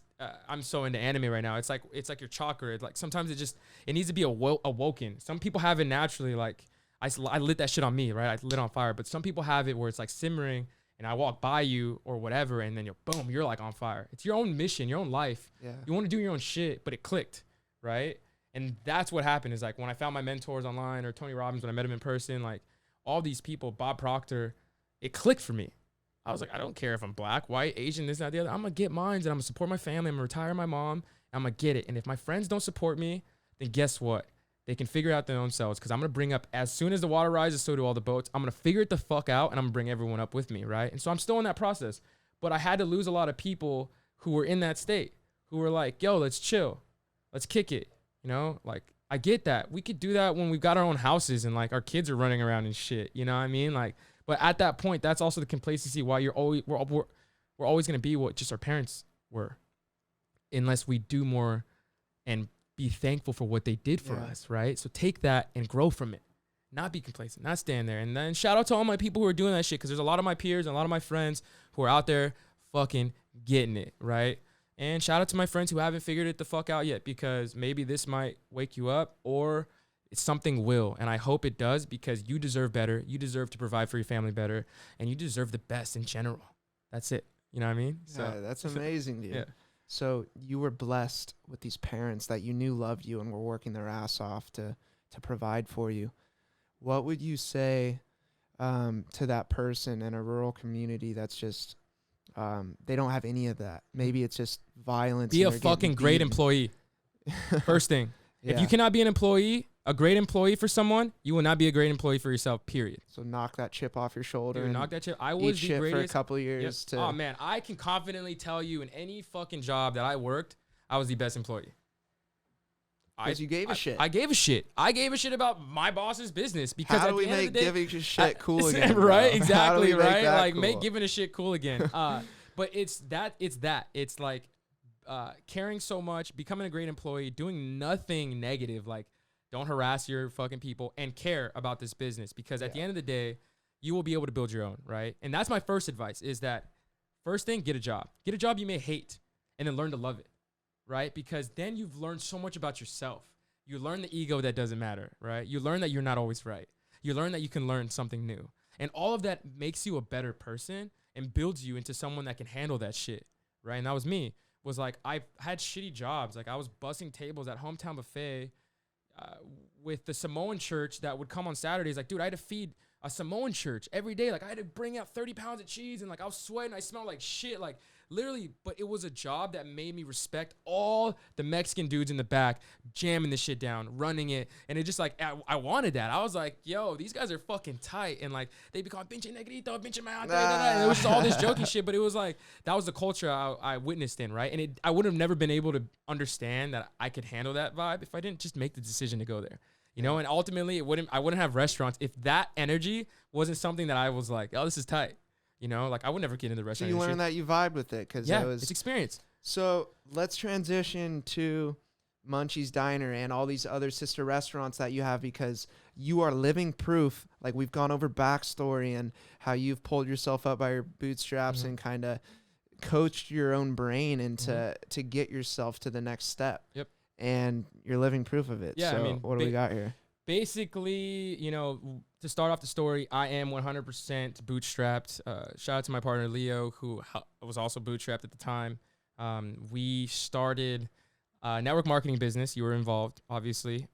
We took that energy and my stylistics of like my freedom and my leisure, and I was able to build a marketing agency from the clients that I've worked with internationally and nationally. Similar to what you do on your own business, right? Which is unique. And we took that business and made stupid amounts of money, right? And it was to a point where it was like I was doing shit from a desk all day. Like I could literally act like I was working for 2 hours, but I wasn't working. I wasn't doing anything. Residuals were just coming in, right?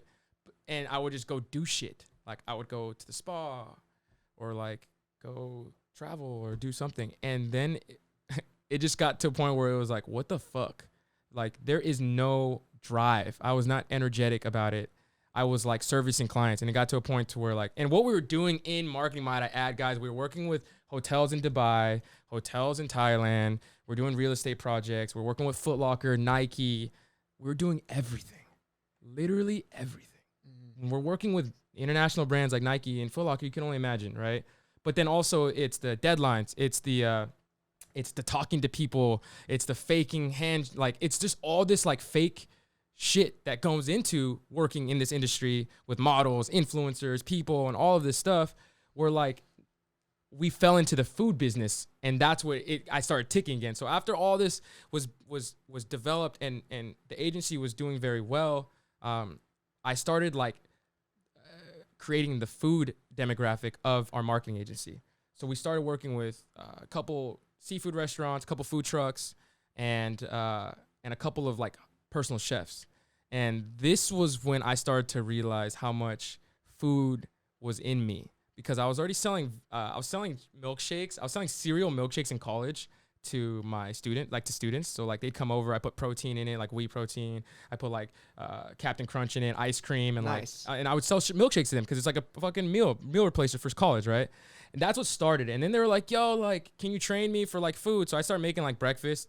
That's when I realized like food was something that I was going to be around, because I made food all the way, date back to my mom, full circle, right? I was cooking for myself already at 13 years old. So taking all of that and now realizing like I have chefs who need help with marketing, chefs who need help with turning over profit, chefs that need help with design and websites and, you know, menus and all that. And I'm realizing like I can't sleep. I'm like thinking about this all day. You know, I'm like calling them like, yo, we should do this. They're like, whoa, bro, like I'm not even working today, you know?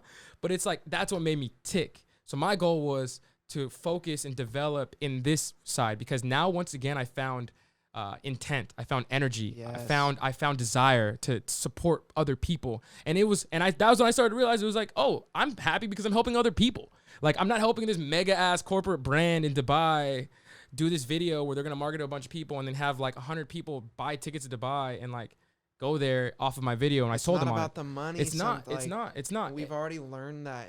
And once I got to that point, obviously I needed it. I needed to like have money to realize that wasn't fucking it. Because why was I still not happy? Why was I still looking for shit? And why did I all of a sudden find like joy in like this small subsection of our business that was the least amount of money making in general? Food business is so hard, dude, too. Bro, even like if you know businesses, you're talking about the business owner possibly making 2% of sales, right? And of after the end. So it's like, I know that they don't have money to give me like that, but I don't care. I want to turn this business into a fucking brand, into a brand where they look back and they're like, yo, I sold this shit. Or, yo, this has made me 5 other trucks. Or, yo, this moved me into this other restaurant and now I've got this validity, right? And that's what happened, was that I started to work with all of these restaurants and I got captivated. I was in it. I was fucking traveling with them, just with everyone. There was like 6 clients and I was eating oysters. I was fucking going to Georgia, trying out different types of fried chicken, like, and then boom, I fucking go vegan, right? And it all starts naturally by Tony Robbins. He's like, yo. No way, Tony Robbins. Yeah, naturally. So shout out to G and Tony Robbins. 2 things. Tony Robbins, I'm already drinking a gallon. I have a gallon on me right now if people don't see. Gallon of water a day keeps all the fucking doctors away. You know what I'm saying? So yeah, I drink a gallon, that's what it is. Over a gallon every day. Yeah, and if you can, obviously Kangen and alkaline water, that's the greatest, but even spring water is great. Plastic is not the best, so that's a bad example of what I have, but I'm not about to drop a glass gallon. You know what I'm saying? So that's just how we go. But Tony Robbins basically brought on 5 or 6 doctors when I went to one of his things, and he was like, yo, you need to drink water every day. A doctor in Guantanamo Bay only had water to dose his prisoners, right? That was his only thing. So all these prisoners had ulcers, cancer, all this shit. And this doctor that's on Guantanamo Bay fucking treating terrorists, his only medicine was water. So he was like, fuck it. I'm going to do research on them, right? And so he ends up researching on all these illnesses, ulcers, IBS, cancer. He's like, you know what? You're going to drink 8 ounces of water every 30 minutes for the next 6 hours. Did this for fucking, I forgot how long, but he eradicated all the ulcers, eradicated majority of the cancer cells, which was the start of the study to find out that dehydration is one of the starts of cancer in general. Damn. Think about that. It's your cells not. It's your fucking cells not. Properly. Yeah, it's your cells not having any of the fucking water to clean out and just be dirty as fuck per se. So that's what hit me. I was like, oh shit, I'm not drinking no water right now. I drink coffee and a fucking sports drink, here and there. So I started drinking water, and then another doctor comes up and breaks down like dairy, and I'm like, I'm not there to that. And where was this? This is in Dallas, Texas. Okay. I went to a Unleashing the Power Within. And I was with Riley Cronin at the time, and I brought shout out to Riley. I brought Riley on, and we actually don't talk right now, but shout out to you in general because you're a person in my life that helped me get to where I'm at. So I always show you love, and maybe we can talk after this. I hope so. But in between that time, and just break all the barriers and all the bounds, because right now I'm at this point in life where none of that shit matters. It's all about joy. It's all about supporting each other, and it's all about focus, because we all need to focus. And if we have all this negativity on us, it's just going to weigh it down. You know what I'm saying? So starting out with that, we were both in a point in our lives at that time where Tony Robbins was definitely needed. We were going through some shit. I just got out of my first business. He got out of his first business. He was getting out of a relationship. And that was what captivated me to think consciously of my food habits and like my drinking habits. So I was on a gallon a day. I was still eating like shit, right? And then I get into meeting... after my first business, I start consulting a couple of weed dispensaries. And I meet G, who is my now business partner, and he's vegan. At this time in the dispensary weed life, you're like eating the dankest shit. Like that's the hype thing to do, is like go find a prime A1, some Wagyu, fucking eat it fire. Like even eating it in your dispensary, it's just like getting it from Mastro's or whatever the case may be. So that's what I would do. I would hit up my whole staff, like, yo, you want Mastros or like all this other stuff? And G's like, I'm good.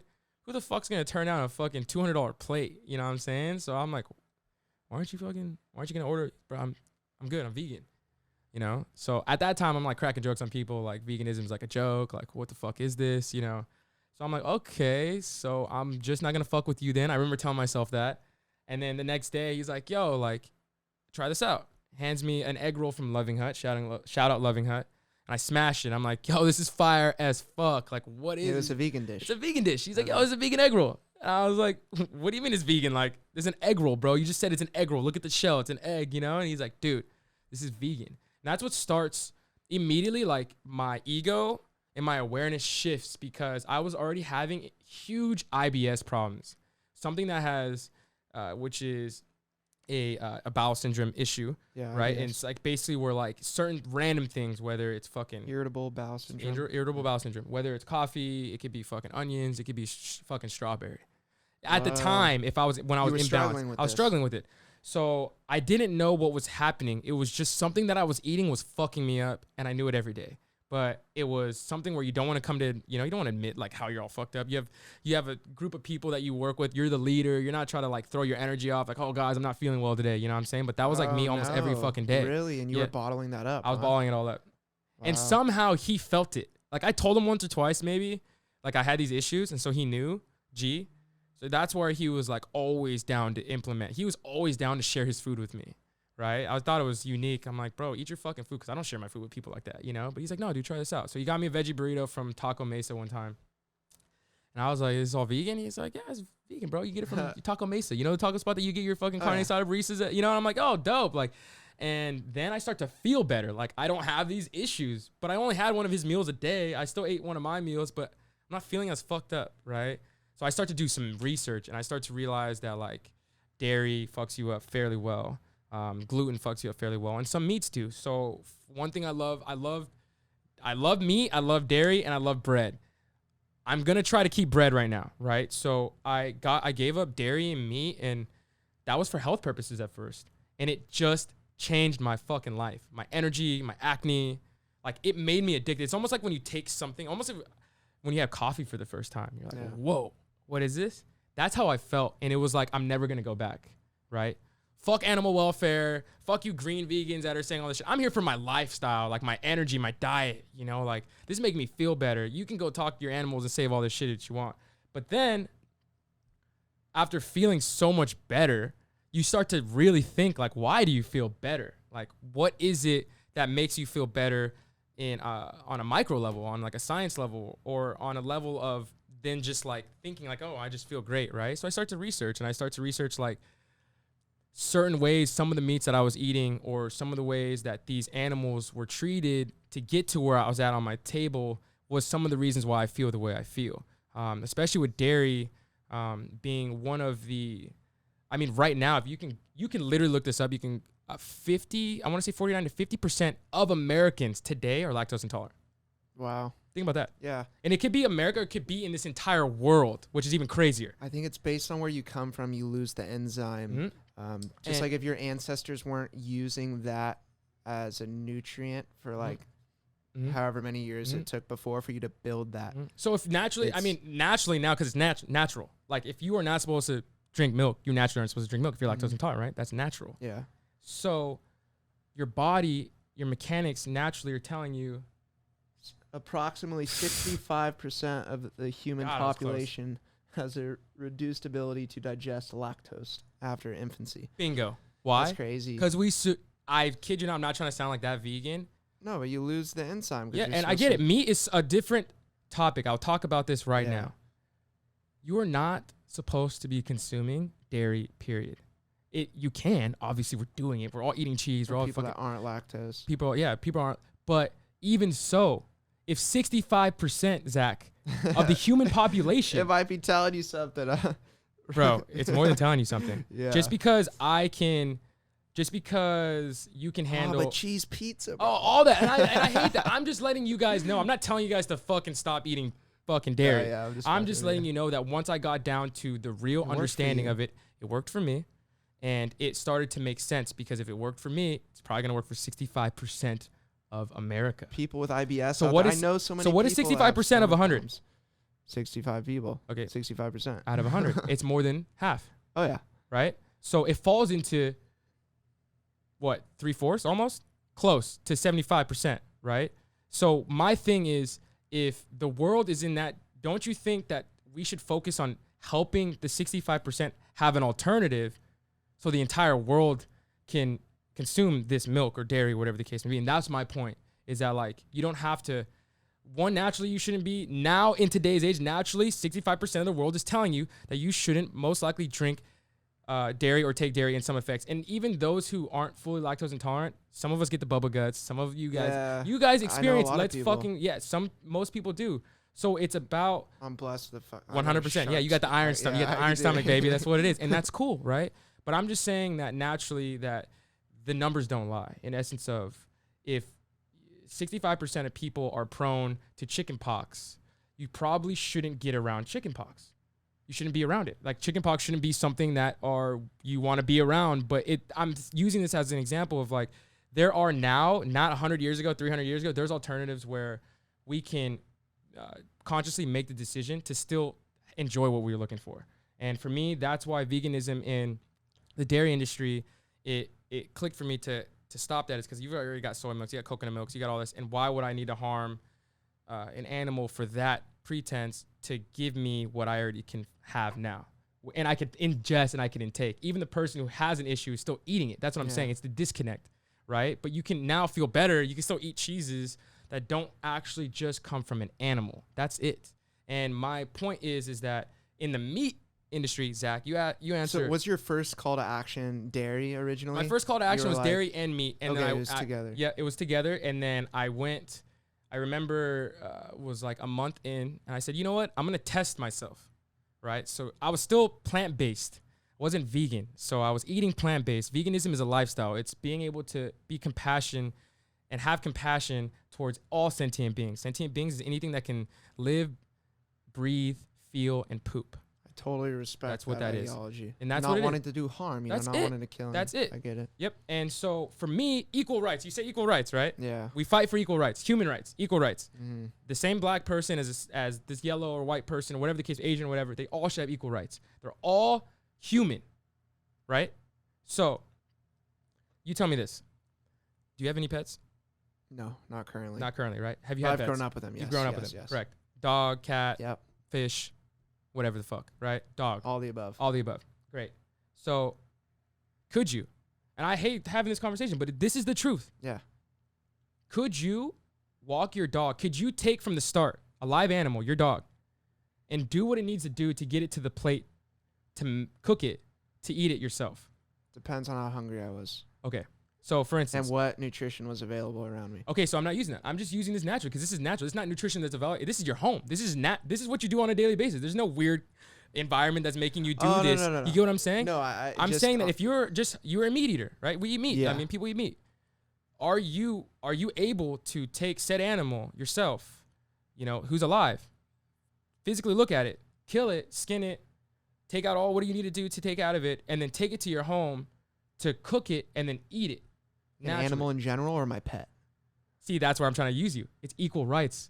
That's where I'm fighting for. Okay. You get what I'm saying? That's the disconnect. I've that's thought the disconnect. about this before. And I had to use that angle because you just proved my point right there. Yeah, 100%. You just said an animal or my pet. Yeah. But isn't your food pet or an is it my animal? pet? It's an animal. It is. It's an animal just like a black person Without and a the white person is a relationship. human. Equal fucking rights.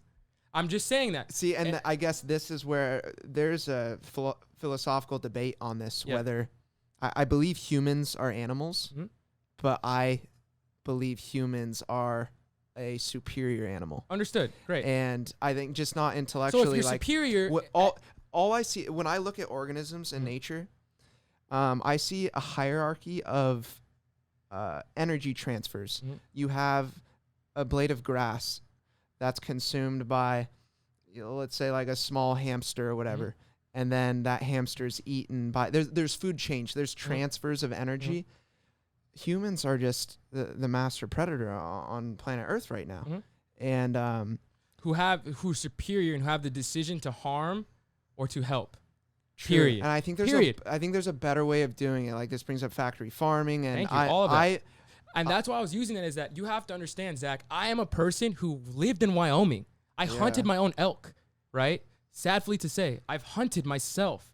I've done what it needs to do to actually live that lifestyle where meat was in my diet and needed to be, because that's what we did in Wyoming. That's still what they do right now, Zach. I don't know if you know this, that every grocery store in Wyoming doesn't carry meat there because they hunt their own meat during game season, and then they process it, and then they eat off of it to feed their families for the entire year. Yeah. I kid you fucking not. So I'm not, as a vegan, I still think that's fucked up, right? But as a human and understanding what you were trying to prove to me, it's maybe more virtuous than 100%, factory farming. Dude, that's how you have to do it. If you, Zach, are living in California, never exposed to hunting game, never exposed to like killing your own food to eat, then you don't need to do it.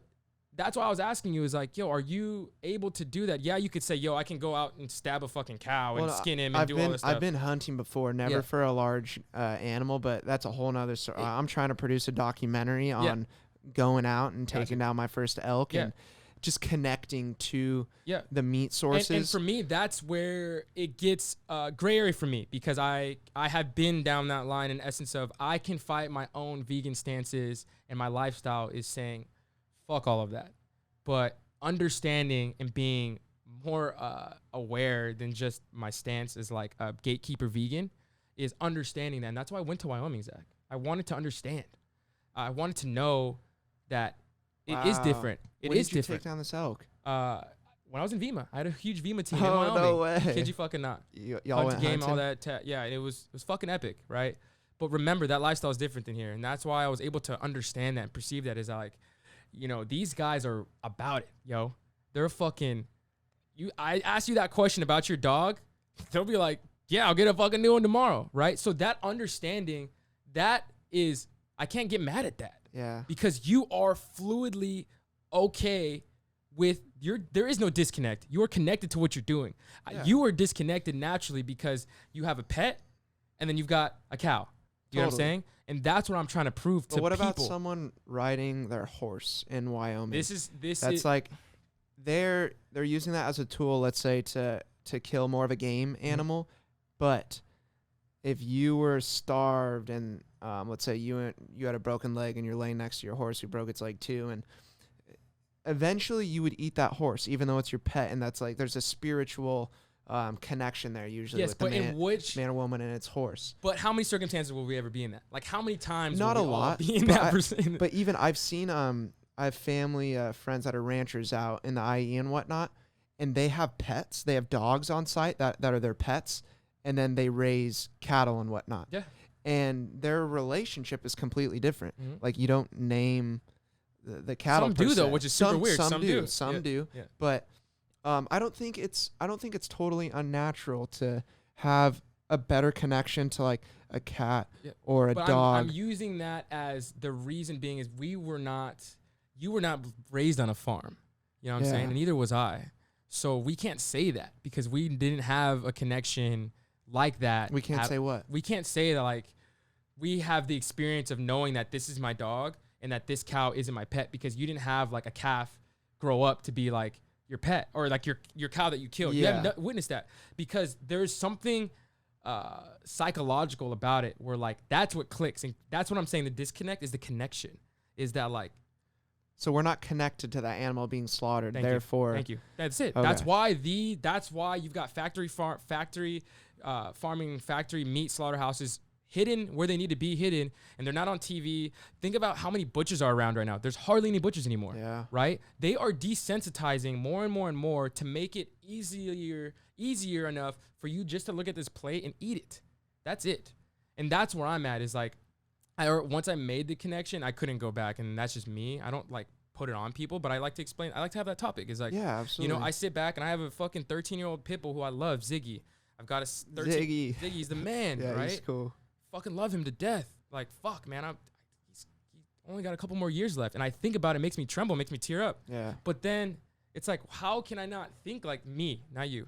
How can I not think like that to the next equal sentient being? Mm-hmm. Period. Because I'm already aware of it now. Like, that's my awareness. That's my connection. It's another level. That's another fucking level. And that's why I do what I do. Once I clicked for me, now animal welfare, not fucking, I'm not plant-based anymore, motherfuckers. I'm vegan as fuck. Yeah. And it's because the animal welfare clicks for me. And once I start to fight for animal welfare, I start to fight for human welfare. Start to realize that black lives do matter. And I start to realize that women lives matter and trans lives matters. But the start was the black lives because it was like the peak point for people to like really make this a staple conversation instead of put it down over and over and over again. Even Rodney King, it was like, shit, that's crazy. It happened. And then NWA happened, but nothing else past that. Right. And now you've got this, which is like, hasn't left. It's like a stain that hasn't left in a good way because we don't want it to be washed out. We want people to talk about it. We want these conversations to be had, but I also feel like we need to find solutions instead of lighting gasoline on this fucking fire. And that's what we're doing here, right? And I'm offering that to my people is like, let's not riot, even though there's only small amounts of riot. Let's use that energy and focus on more Black Lives matters. Yeah. Right? Like Black Lives matters. Like the kids that are getting abducted. Thank you. That was my point. There's just so many better ways to focus the energy. Yeah, because the movement's here now. People are upset, and this is what I wanted to bring up earlier. I never engage with people on social media just because I think there's too much nuance, and I don't even like texting. I like communicating and getting all these just gets missed in between that. But I saw someone post one of my old training partners. He posted how the 2 police officers that were shot in LA by the perpetrator that just walked up and just tried to kill him in cold blood. I was exposed to this whole little world in itself through Instagram. Like it happens in so many different, like so much through social media. So many spheres. So I believe the page, I was trying to look it up earlier, but I can't remember, and it's already gone in the history. But it was like LA Hood News _ something. And I'm looking, it had like 60 some odd thousand followers. And the post was basically diminishing the mother, the woman, the police officer that was shot in the face, that she had been seen in another photograph laughing, like standing over a Hispanic man that she had helped murder or was there on the scene or whatever. The photo was completely blurry. So for one, I'm like, I started feeling like a little bit upset, a little bit rattled, like why, like how are there this many people? I'm looking in the comments. The photo, you couldn't prove, like it was a blurry photo, and even if she was standing over this person and had done something bad before, I was like, you know, I'm going to almost use this as a little social experiment. So I hop in the comments, and there must have been like 6,000 or so comments, and every single one I saw was just like, haha, she'll never laugh again. Haha, is she smiling now? Just every single comment. And I'm like, oh my God, like I can't believe this. There's thousands and thousands of people on here just cracking jokes at this mother that was shot in the face, trying to serve her community. And there was a couple people who I just literally just tried killing them with kindness. It was just like guys, it's 2020. Like we can't be in quote, like we can't be treating each other like this. Like we're all humans. Like let's come together and help. And I was just using it as a social experiment. Just to see what you're gonna get with good intentions. Yeah. I'm trying to spread love as much as possible, bro. I got hit with so much hate. White boy, what are you doing here? You shouldn't be here. Blah blah blah. Someone's like, they referenced me as a clown with like a clown face, and like, long story short, I got hit with. I've never been in that headspace because I never interact on social media like that. It's probably overwhelming. It's unproductive. So I was like, wow. I kind of like took a step back. Wasn't even mad. Was very disappointed. And I saw one guy had like Mamba mentality in his bio. And I was like, hey, man, do you think Kobe would be proud of like how we're acting in this thread right now? And he just said like, fuck you, blah, blah, blah. Like, white boy, get out of here.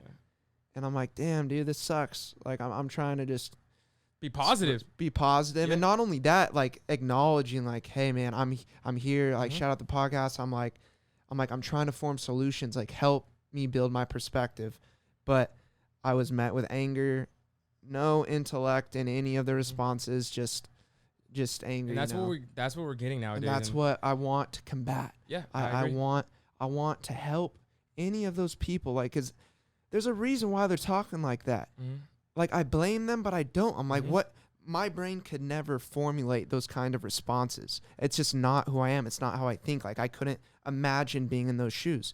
I'm like, what happened to make you to feel that way? You know, I'm genuinely curious, genuinely saddened. And that's why I feel like this is why we're here. This is why I'm on this call. Or on this podcast is like, I've been asked to get onto many podcasts and to speak centrally either about veganism or like centrally just about like my entrepreneurship. But I also felt like it was not enough. And like, I felt like the topics were too safe. In essence, you know, when I feel like this is the stuff that needs to be resonated, even if like one extra person out of our own circle listens and watches this, hopefully they pull away from this. One, this is a Black and Cambodian person who's a business owner. And then I have a white colleague who is a friend of mine and who owns this podcast, you know? And so what I'm doing right now is I'm showing people the ability and the process of unity and how we should be able to link up with each other, how my allies of the Black community and people of color community should help each other. And if you were to ask me, you know, I think Zach, the host here is a great representation. He's got me on here. He's got Grant, who he works and also helps employ, who is a person of color. Like that's the validity in unity that you're speaking of. And I respect that. Right. And for me, I feel like a lot of people have been waiting and just hear like, what the fuck does Skyler think of? He's a Black business owner, you know, who came up from nothing.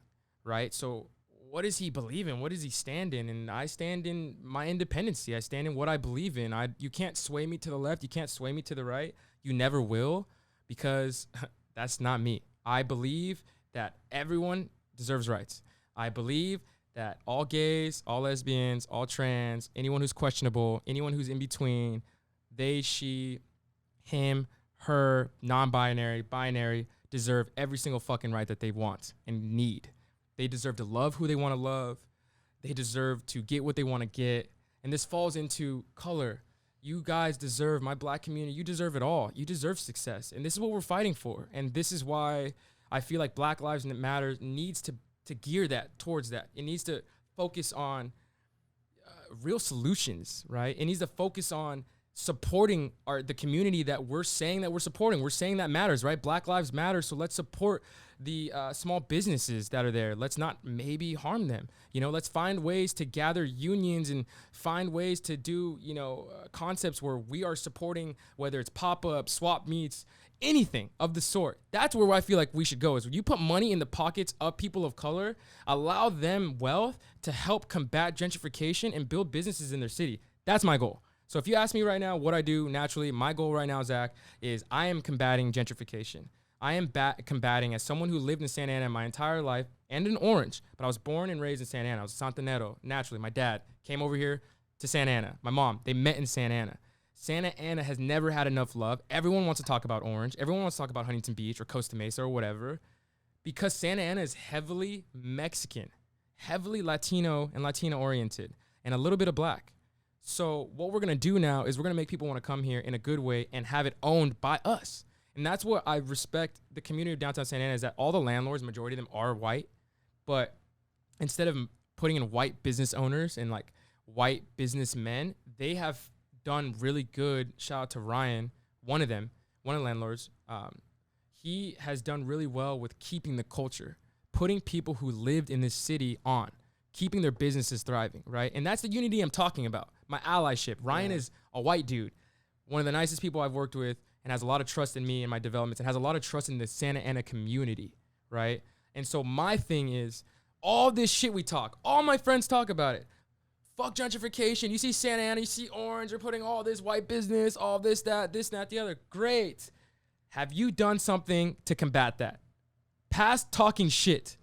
Seriously, let me ask all of you and myself, have you done anything besides talk the shit to talk the shit? No, because everyone talks the talk, doesn't walk the walk. You're leading by example. Well, that's the goal, is that, I'm going to get get people talking shit on me, saying this, that, the other. Bro, I have so many haters now. It's crazy. I never had haters in my life. And I have haters now. And it's because of the way I stand, the way we move. I can't see how, man. I can, trust me. And it's because of the way we move, the way we operate. And so for me, it's like, yo, we've got munchies that'll be there for 30 plus years, Zach. I mean, almost 50 years, I can almost say positively. In its own staple. Like, we're building out the bar right now. I am on site mentally, psychologically, to be at that location for 30 to 50 years. It's amazing. You know what I'm saying? And my other restaurant, Naughty Panda, who's also, we had the decision to go to LA, both of my restaurants, dude, where the money's at. 16 million people. Literally a fucking slam dunk, right? But I didn't want to do that. I didn't want to be a sellout. I wanted to bring culture and energy to my hood, to my cities, right? And so that's how we combat shit. People ask, yo, build a fucking business you believe in. Find something you're so passionate about that you're willing to lose your friends, you're willing to lose people around you, risk your personal relationships, your friendships, your mom, your dad, whatever the case may be at that moment, because you believe so much in the cause. You talk so much shit about it. So you believe so much in the cause, you build something that combats it. And that is your tool. That's your weapon. So let's do that. I'm asking and I'm challenging every single person who complains about gentrification and know my back end. I had no money, no investors, no nothing. And all I care about is fighting that shit. Right. And so that's where we're at. Much love, brother. You know, and Much love. so that's basically the goal is, veganism, I would like to say naturally saved and changed my life. Shout out to G. We didn't get into quite depths of it, but when I finally made the decision, he was there with open arms to guide me through the process, because shit is tough. Cheese is addicting. Yeah, literally, man. I loved cheese, Zach. Like, cheese was my biggest shit. Cheese pizza, when you say that, I'm like, bro, that was like, people don't realize how much pizza I ate on a weekly basis. Damn. I didn't even tell people. It was like a bad thing. Dude, you know? I'm gonna have you back on, and I want to discuss more of the nutrition stuff. Yeah, we'll detail. get into that. Dude, thank you for sharing your story, man. Yeah. Thank you, man. Fucking incredible. I appreciate it. Like, just sitting here, you light a fire under my ass too to make me want to work harder, and you always have, and you've been a mentor of mine, and I owe you a lot of gratitude. Yeah, and I'm I thankful to be appreciate here, it. bro. Like, literally, I feel like this was needed. I've had a lot to speak about, and I've kept it safe for many reasons, and I feel like this was the time to speak. And I also feel like this is the time not only to support you, but to support something that I believe in, right? And this is all I do. Like, I'm over hype shit. I'm over followers. I'm over, like, who's cool and influencer. I'm over all of that shit, bro. You look at my Instagram, I post what I post.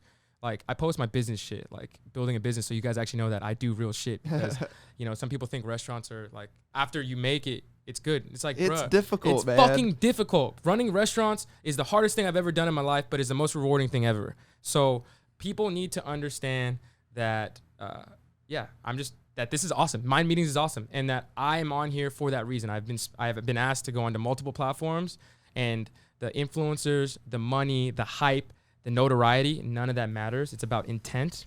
It's about passion, and that's what you're doing right now. So I'm willing to support it. You know what I mean? So thank you very much. Yeah, heck yeah. You'll definitely have to be back on. There's so many other things I want to touch on. So much shit. All right, I love you, brother. Hey, love you too, man. Seriously, thank you so much. Of course. Yeah. All right, guys. With that being said, talking goes a long way. We'll catch you next time. Oh.